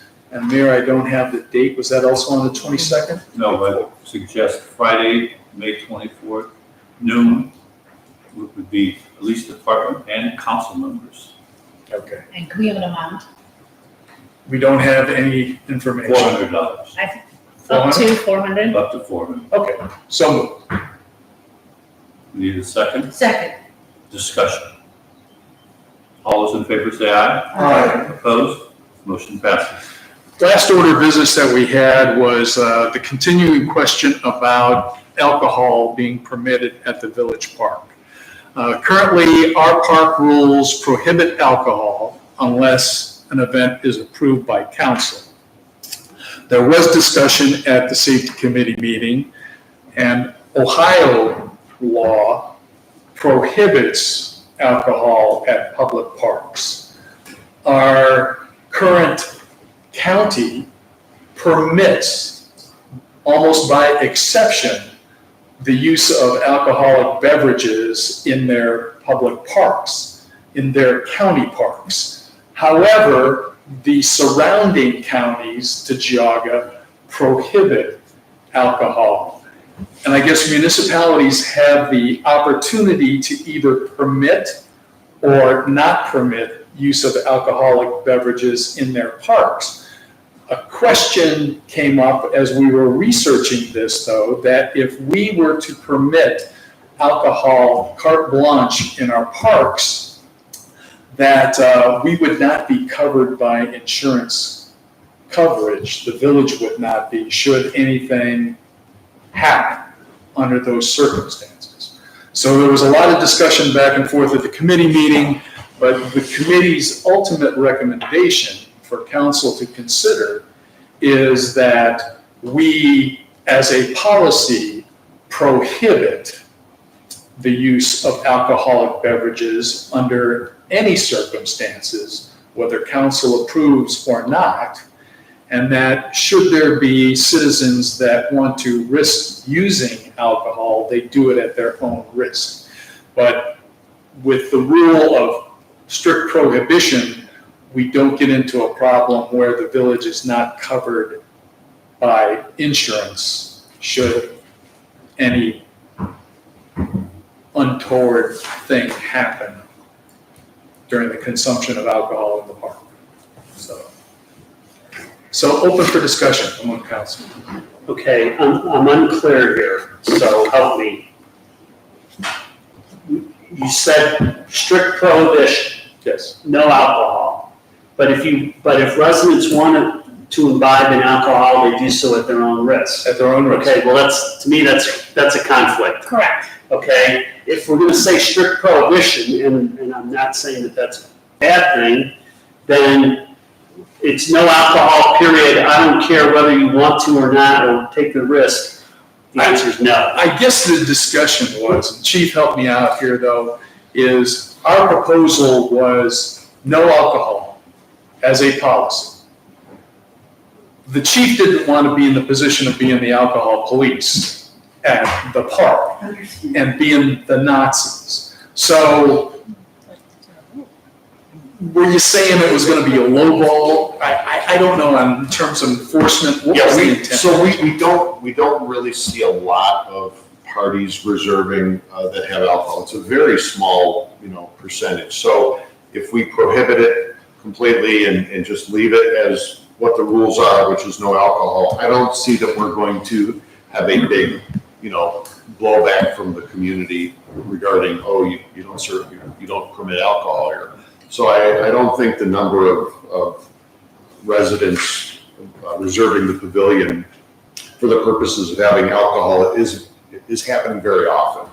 So I think the recommendation is that we just prohibit alcohol from avoiding that issue, the insurance issue, and the fact that we would need to find an officer for all of these events, which has been increasingly difficult. So we discussed this in the building committee prior to your safety meeting, just waiting to hear it came from your safety meeting. And we discussed a plethora of options to still make it available. And for those listening online, it's regarding the park reservation form. That's why the building committee is looking at it. And we basically came to the same conclusion. Due to the liability, it's just, I don't want to say easier, but best for us to say, listen, sorry, it's already not permitted in the rest of the park. It's only allowed with permit during a party in the pavilion only. We're not really changing much other than saying you can't have it in the pavilion anymore with parties. So we're on board. We agree with you 100%. Okay. All right. Okay, but I'd like to add the comment that a law that is unenforced is actually worse than having no law at all. Yeah. So if we're gonna say no alcohol, then we need to enforce that. And if that makes us the bad guys, then so be it. If we receive a complaint, we will go investigate it as with anything and take appropriate action. Many of us might remember when we were in high school or college where, perhaps in surrounding communities, we may have taken a 6-pack of beer and imbibed underage and with a sign that said alcohol is prohibited. Now, some of us may have gotten caught doing that. And if you got caught, you were, liable to the prosecution and the consequences of your action. But, it's point well taken with Chris, appreciate the comment there, Chris. And our intent is not to not enforce it, but it's the concentration, I think, is more about, we want to prohibit the use in the parks and leave it to the police department to enforce. Interestingly, I thought the fact that the officers were liable as well, wouldn't be covered by the insurance as They were well. off duty, correct? If they were off-duty officers, which we asked for. Right. That's a problem. Solicitor, you'll take care of the Ordinance? Park reservation. reservation form? You want to do that, or you want Ruth to do that? No, either one's fine, but we also have to change our codified ordinances, because we do right now include if alcohol will be consumed, it's, you have to then fill this out, pay $35. So both the codified ordinance, it's section 646.02, and the pavilion agreement will have to be changed. You could bring that up Yep. June the 10th, and we'll take care of that. Yep. Should we go forward with the motion at this time, Solicitor? Or, Well, can I ask, right now, what we currently have on the books is currently on the books. So if anyone right now is going to use or fill out an application and have alcohol, they are supposed to hire, a police officer for at least a minimum of 2 hours at $35. So that is the process right now. And what about people that have already reserved? Right, with alcohol? so we would have to think about that. If there's anyone, in other words, if we're doing this June 10th, if you want to go through 3 readings, maybe at that time, we'd be at least in August or September for a, It's a more path. controlled process. I'm just, thinking out loud, if you have anybody that's already scheduled in August for an alcohol event, I don't think you can retroactively apply it. So I'm happy to make the changes, but just know timing wise how we're doing it. well, would it be appropriate, I guess we'd have to investigate if there are any events booked in the coming months Well, that are There's at alcohol least events. one that I remember. well, was it a request that we were looking to seek approval here, or was it already approved? I think the last list that came to us is what prompted the discussion, so I don't know that those current requests have been approved. I think they have if we didn't receive any objection, correct, Mayor? So there's one, as of right now, well, as of the 8th, because a couple pavilion requests come in since then, I don't know, any with the alcohol, I don't think. But July 13th, there's one for over 50 bounce houses, alcohol, food trucks. Because, potentially we could also frame it to say that as of 1 August, that, alcohol will no longer be permitted, but I don't know how that works into the ordinance. Yeah, we've done something like that where it's an So, effective date. if- It's just something to consider if in fact. If something is already approved, yeah, so like for July, but we have nothing right now in August, I don't know. we might be able to say, Well, how about this? When it comes and they check off, using the same form we've used for years, they check off they're gonna have alcohol, I'll just deny it. Yeah, it's not pushed. We should do that. If Yeah, they another appoint approach. an officer, do you have to supply? But we haven't, Okay. Another approach would be pushing the effective start date of no alcohol into the winter months. 'Cause I don't think we get a whole lot of reservations, in December. but what about the liability insurance wise? Well, right now we have the July 13th party, right? And I don't think we can, I guess we could stop that, but why? And that's a And something else, how long has that pavilion been here since? 2014, 10 years old. All right, so it's 10 years old, we have not had a problem. We didn't always allow We alcohol. could, sure, and a meteor may strike the pavilion, kill everybody, who knows? But the point is, if you work it slowly, and you let people know in advance, and you make the effective date at a point in time of the year where not too many people are out and about, in the pavilion, huddled around the fireplace, it's a more controlled way to do it.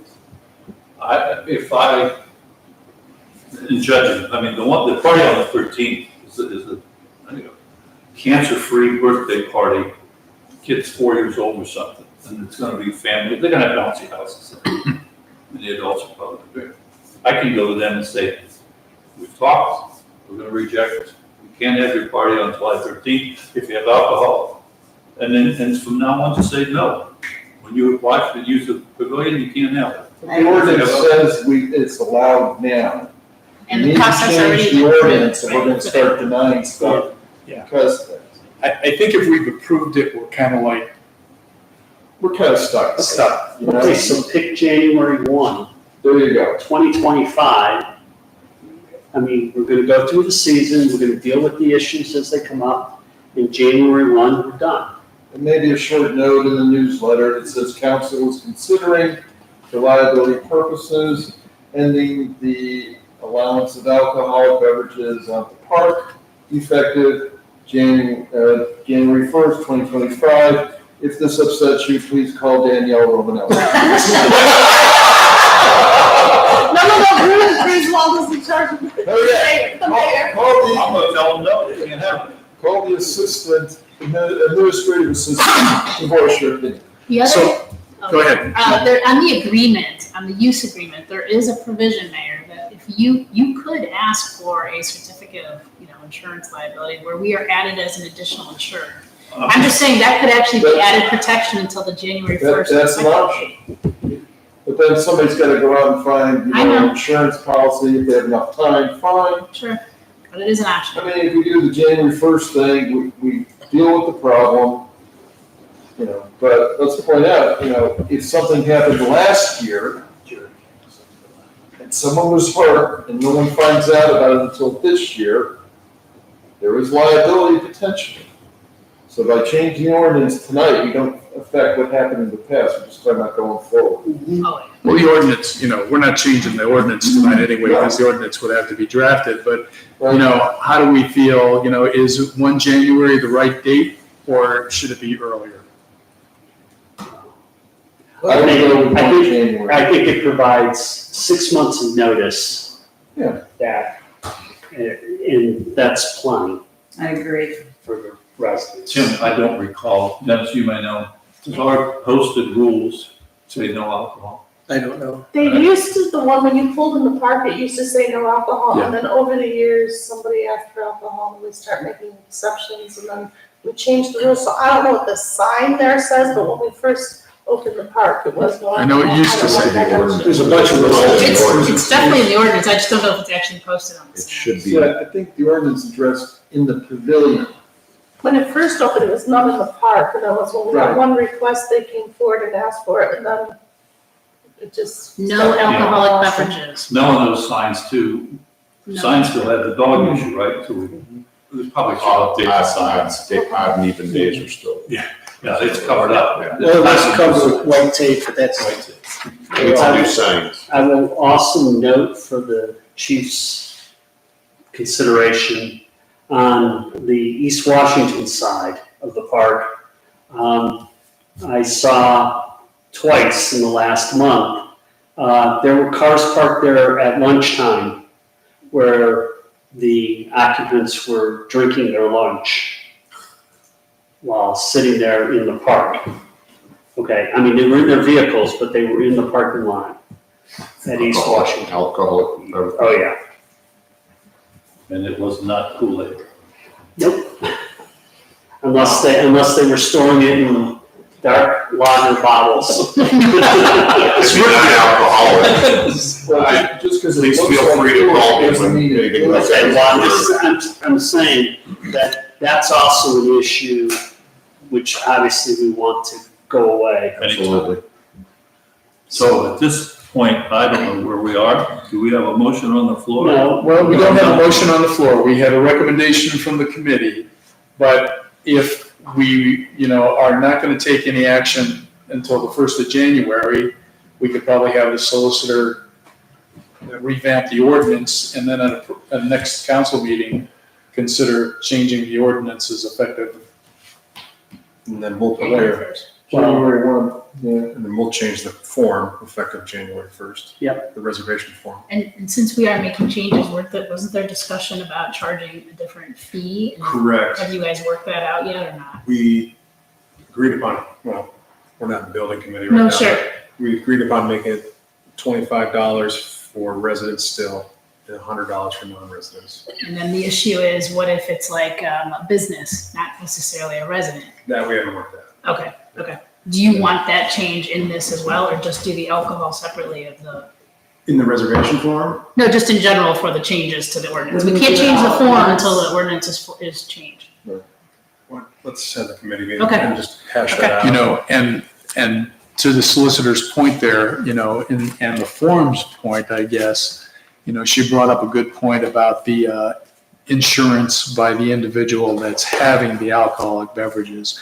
I know that when I was an officer in one of the local organizations here, we'd occasionally have fundraisers at the Family Life Center and also at the Village Hall in Chagrin Falls. And we'd have to take out insurance for that particular event, for that particular venue. Now, it wasn't very costly, but if we are going to have them assume the liability, perhaps that's It's something that definitely an we'll option require. now. It's already an option.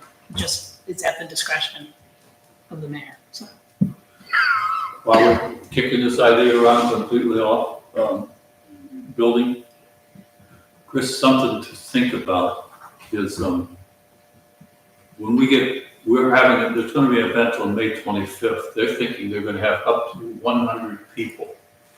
Now, that puts a burden on Tim, police officers. Sometimes, you know, a police officer would go down there and just voluntarily pick up the trash on a Saturday afternoon. And maybe we should consider, you know, if it's gonna be a big event, but there's gonna be a lot of trash, that maybe went from 25 to $50. I know Moreland Hills charges $50 for their pavilion, and you get it for 3 hours. I don't know what Auburn, do you know what Auburn does? I don't. For Catham Park? I don't know, can you even, Oh, you can. you can reserve it? I know for like Adam Hall. Which is something to consider. Sure. We have to empty the trash cans 4 times this weekend. You did This this weekend coming up, there's 4 times that we have to be there within a half-hour window to empty the cans between events. Wow. And you So do that's that, overtime, 'cause It's a busy weekend down there. and you do that on Saturdays yourself. It's Friday night, Saturday, and Sunday. all. You'll put that in the job description for the guy that's gonna replace you, right? Anyhow, Chief, and also thanks, because sometimes I know your officers have done trash on us. All right, we're still at Safety Committee. We need one more motion, Dennis. What is that motion, Mayor? $1,000. Oh, I have no knowledge of that, but I see it is on the agenda. And I cannot provide any flavor to what this donation is or for, but I would like to, you know, make a motion to accept a $1,000 donation from Vivian Miller to the South Russell Police Department. So moved. Second discussion. Chief, any idea? I believe that was Mrs. Miller wrote the check to the police department in appreciation for the House Watch program that we provided to her. Take note. All right, discussion. All those in favor say aye. Aye. Opposed, motion passes. Anything else for the Safety Committee? So I'd like to thank them for helping out a woman that didn't have a brain when she was tonight, and that would be Andrew and Malik, who said, make sure you pronounce my name correctly.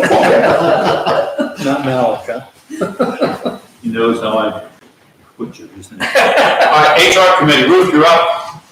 HR met last week, went through a lot of things. And I wanted to say, if I ever come into money, I'm gonna wheel money, I'm gonna hand it to Chris Berger and say, set up a business and organize it. Organizing can be a key factor because he did a yeoman's job in getting some policy statements that Danielle has been telling us for some time. We need to have policy. So Chris Berger evidently doesn't sleep very much at night, and he came up with 6 different policy statements that have to do with thanking people that serve on committees, thanking the people that volunteer for the village, reviews, and a travel policy. These are all under consideration. And I want to thank you deeply, Chris Berger. Great job. Do you want to comment on those? Simply, HR will look at them in their next meeting and then bring them to council for your review. So there's a bunch of different thoughts. The mayor added to that also, I guess it was the travel policy about conventions, who gets to go, how do we decide if multiple people want to go to one thing? And that was, I believe, that covers what happened in HR. Do I have any questions? And if not, the next time we meet is June 13th at 11 a.m. Questions of the HR committee? Hearing none. We are at the property committee. Ruth, you're still up. Properties, we also went over a number of things. We're still waiting for the cemetery rail, and I'm not sure if Tim found it. I spoke to him today, and everybody wants everything done before Memorial Day. He's working on it. He has a bunch of the same style to build, so he's gonna try and do them all at the same time. I don't think people are crowding to get up to where, we just need to have it there, you know.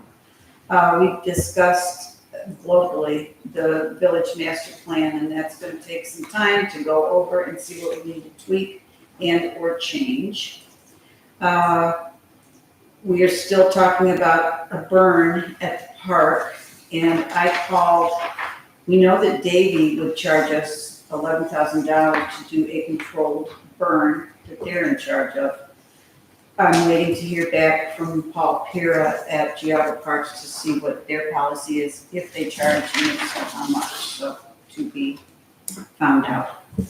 We talked about, we have 3 Eagle Scout projects now. We had the 2 that the young men came before us. And then the third one, the mayor has suggested we increase or maybe replace some of the bathhouses at the park. Would it be replaced, Mayor? No, these are additionals. They're additionals, okay, all right.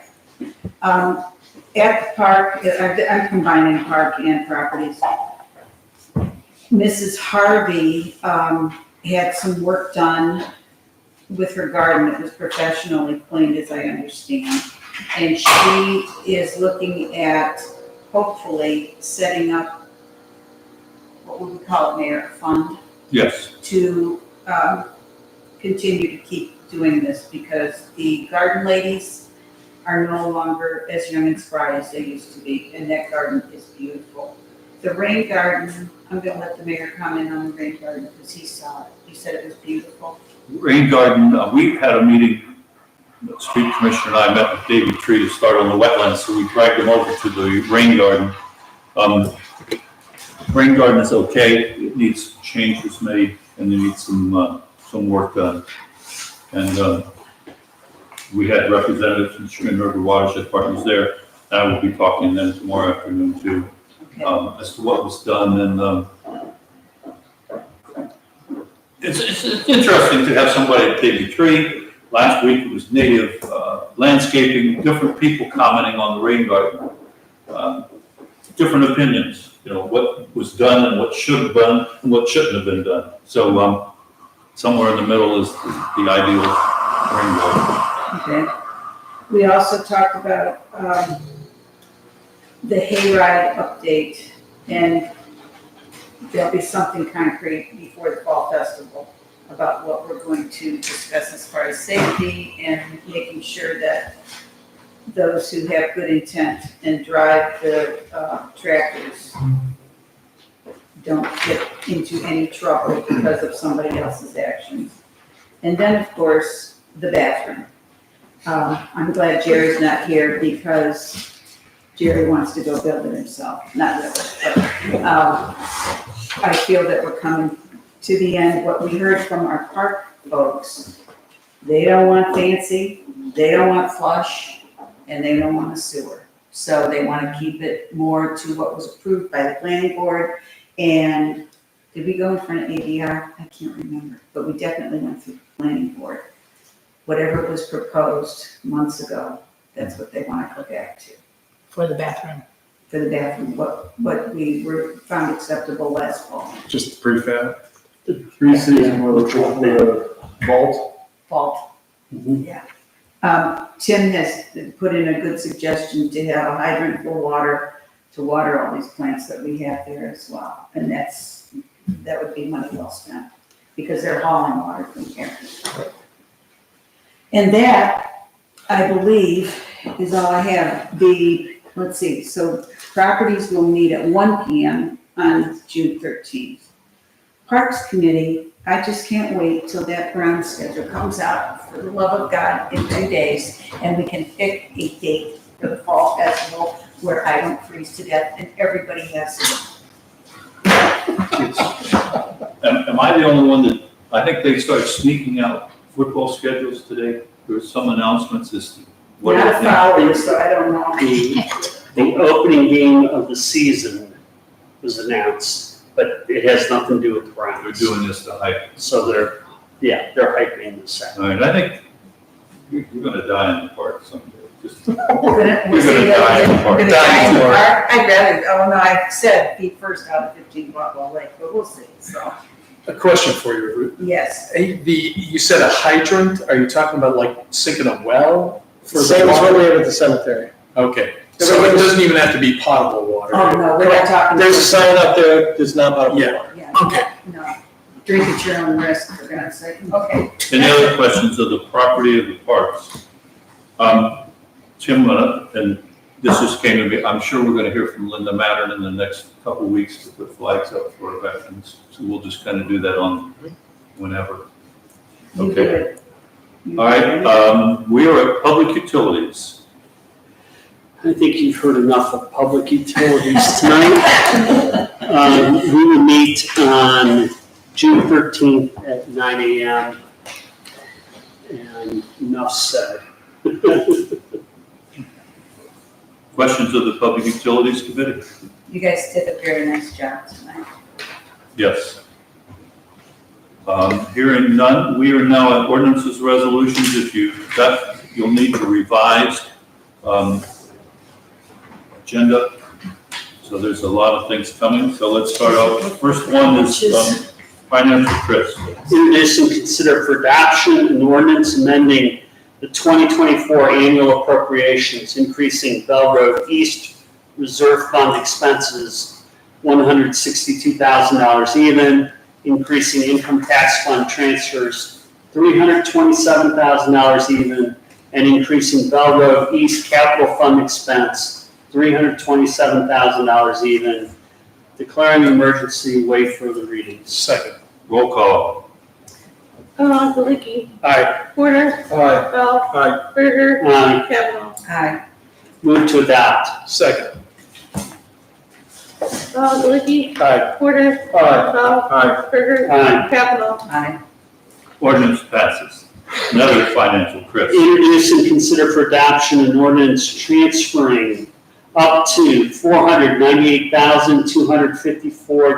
$498,254.08 from the Bell Road East Reserve Fund to the Income Tax Fund, and up to $327,000 even from the Income Tax Fund to the Bell Road East Capital Fund, declaring an emergency, waive further readings. Second. Roll call. Galicki. Aye. Porter. Aye. Bell. Aye. Berger. Aye. Kavanaugh. Aye. Move to adopt. Second. Galicki. Aye. Porter. Aye. Bell. Aye. Berger. Aye. Kavanaugh. Aye. Ordinance passes. This next one, someone from safety, we're throwing away some traffic lights, so read that, safety. I'd like to introduce an ordinance and consider for adoption a resolution authorizing the discard, not an ordinance, but a resolution authorizing the discard or salvage of personal property not needed by the village and declaring an emergency and waiving further readings. So moved. We need a second. Roll call. Galicki. Aye. Porter. Aye. Bell. Aye. Berger. Aye. Kavanaugh. Aye. Motion to adopt. Second. Galicki. Aye. Porter. Aye. Bell. Aye. Berger. Aye. Kavanaugh. Aye.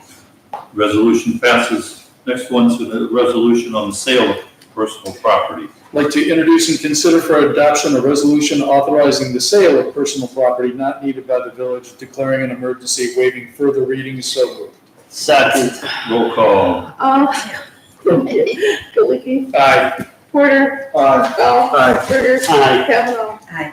Motion to adopt. Second. Galicki. Aye. Porter. Aye. Bell. Aye. Berger. Aye. Kavanaugh. All right, next one is public utilities. Introduce and consider for adoption of a Power a Clean Future resolution authorizing the Village of South Russell to become a Power a Clean Future Ohio community and to adopt a goal to reduce the carbon footprint of the village, increase energy efficiency, and reduce the energy costs to the village. Do you want to do this as a first reading, since this is? First reading. First reading, thank you, okay. Next, we have a ordinance. This is a safety issue for the upcoming levy. Introduce an ordinance declaring it necessary to levy a tax in excess of the 10 mil limitation, declaring an emergency, waiving further readings. So moved. Second. Roll call. Galicki. Aye. Porter. Aye. Bell. Aye. Berger. Aye. Kavanaugh. Motion to adopt. Second. Galicki. Aye. Porter. Aye. Bell. Aye. Berger. Aye. Kavanaugh. Real quick, I don't know if that one was actually a declaring an emergency on the actual ordinance. I'll have to check that. Oh, 1-3 readings. I might have to add it. No, it's okay that you did it. I just have You to did it? add it to Okay. the actual, before you sign it there. Good catch. This is for a levy that's up for renewal. It comes up in 2025. We're putting it up this year just by chance, and if it didn't pass, we'd have another chance to pass it. All right, street committee. Introduce and consider for adoption an ordinance approving the excavation proposal and estimate agreement between the Village of South Russell and Watts Excavating LLC in an amount not to exceed $9,000 for excavation work for stormwater drainage improvement at the property located at 133 Southwick Drive, authorizing the mayor and fiscal officer to execute the agreement on behalf of the village, declaring an emergency, waive further readings. Second. Roll call. Aye.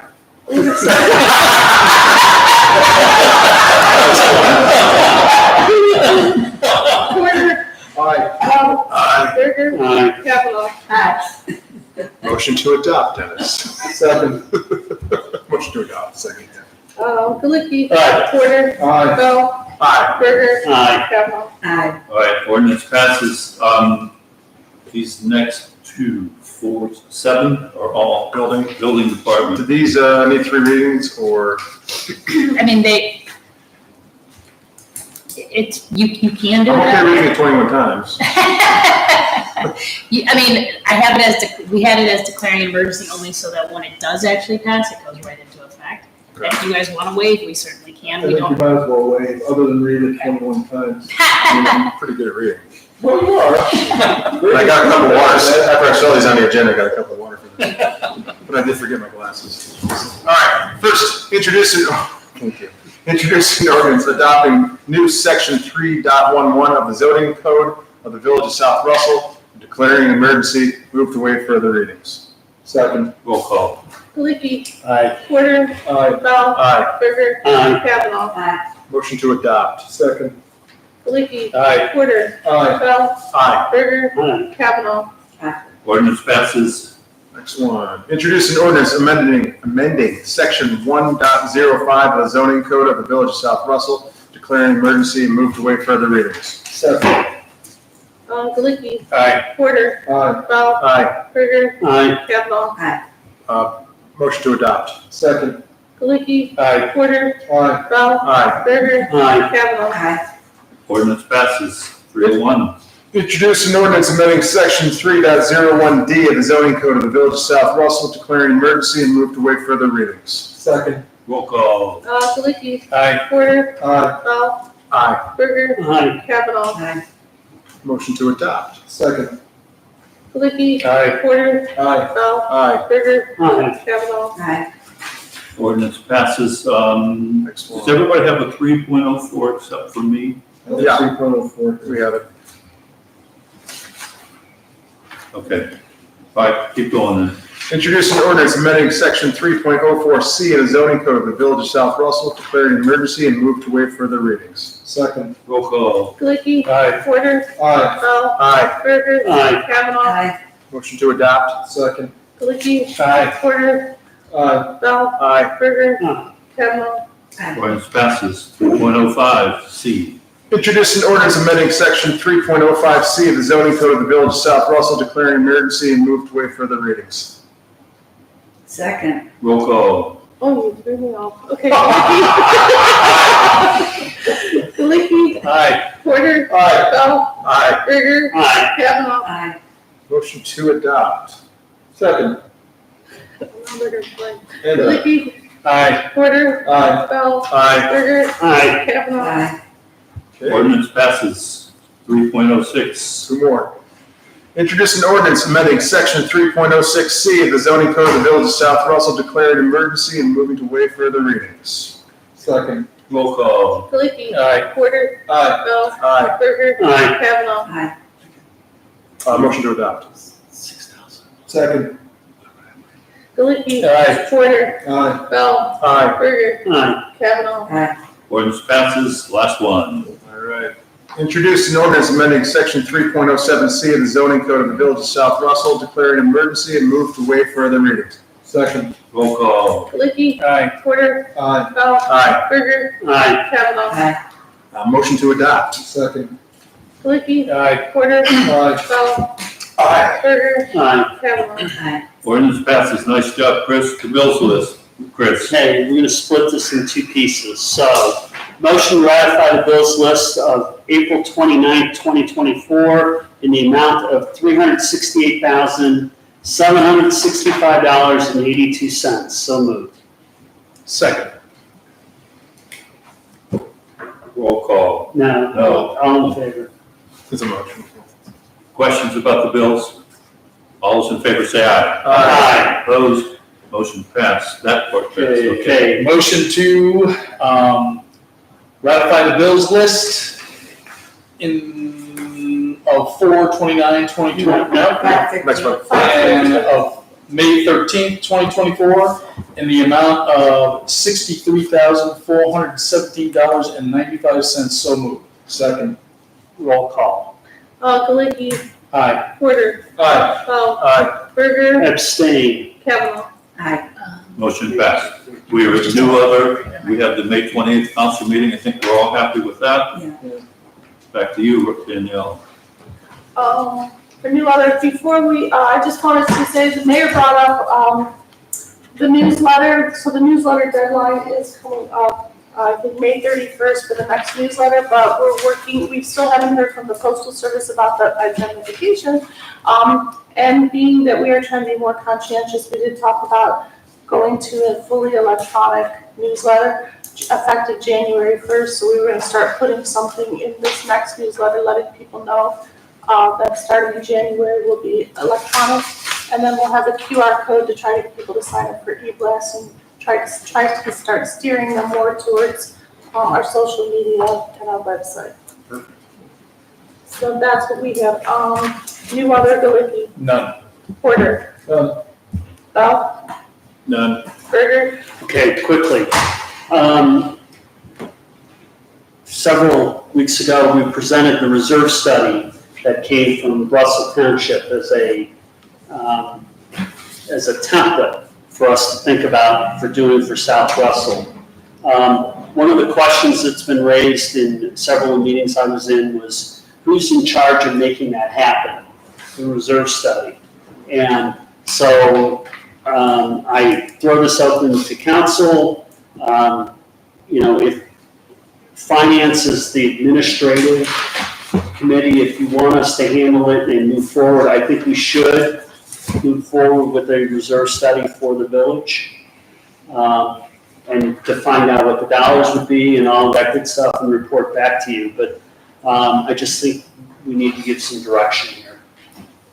When you say reserve study, are you talking master plan? No, the reserve study analyzes the assets of the village and makes a determination about useful life and when we would need to replace certain items and things of that And that will drive the master plan. But the reserve study comes first. Then it should be the finance committee. That's what the finance committee wanted to get Yeah, buy-in. right. I don't think we need a motion or anything. If you tell us to go forward and do it, we'll take control of that. I mean, it's finance your properties, right? So. Yeah. It's a financial component, so. But we need to contact the firm that did it for Russell and try to figure out if that's the best option and. I did contact them, did you see my email? I contacted them, I've spoken to him. Okay. It won't take very long to get, and we should have a proposal at the next, before the next council meeting. Okay. And it actually doesn't take him very long at all to do the study, so. Okay, wonderful, thank you, Danielle. Okay, that's all. Okay, and then lastly, Kavanaugh, the other. I will not be absent at the July 8th meeting. You didn't get those other apps. Need a motion to excuse. And we have your excuses Yeah. for the approval for those two. Motion to excuse Ruth Yeah. at the July 8th, Ruth Kavanaugh. Second. Oh, have we done you?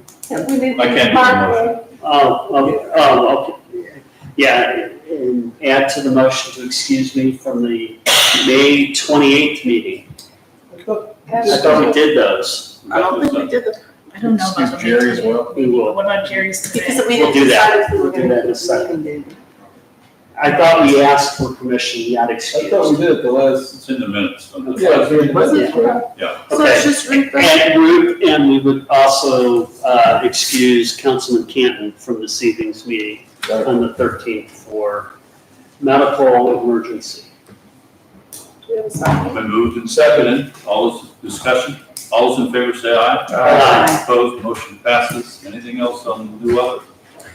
Do we need an executive session? We do. We do. Okay. Need a, Move to adjourn. No. No. Not yet. Oh, We need an executive session apparently. I know that we the council enter an executive session for the purposes of conferring with the solicitor concerning a dispute involving the village that is subject of pending court action pursuant to section 121.22 G3 of the Ohio Revised Code, inviting the executive session, the mayor, fiscal officer, police chief, and solicitor, which means only the engineer and the street department people are allowed to leave. You're like, yes. So moved. Second. roll call. Galicki. Aye. Porter. Aye. Dahl. Aye. Berger. Aye. Kavanaugh. We're in executive session. We'll take a 5-minute break. We'll go in at 9.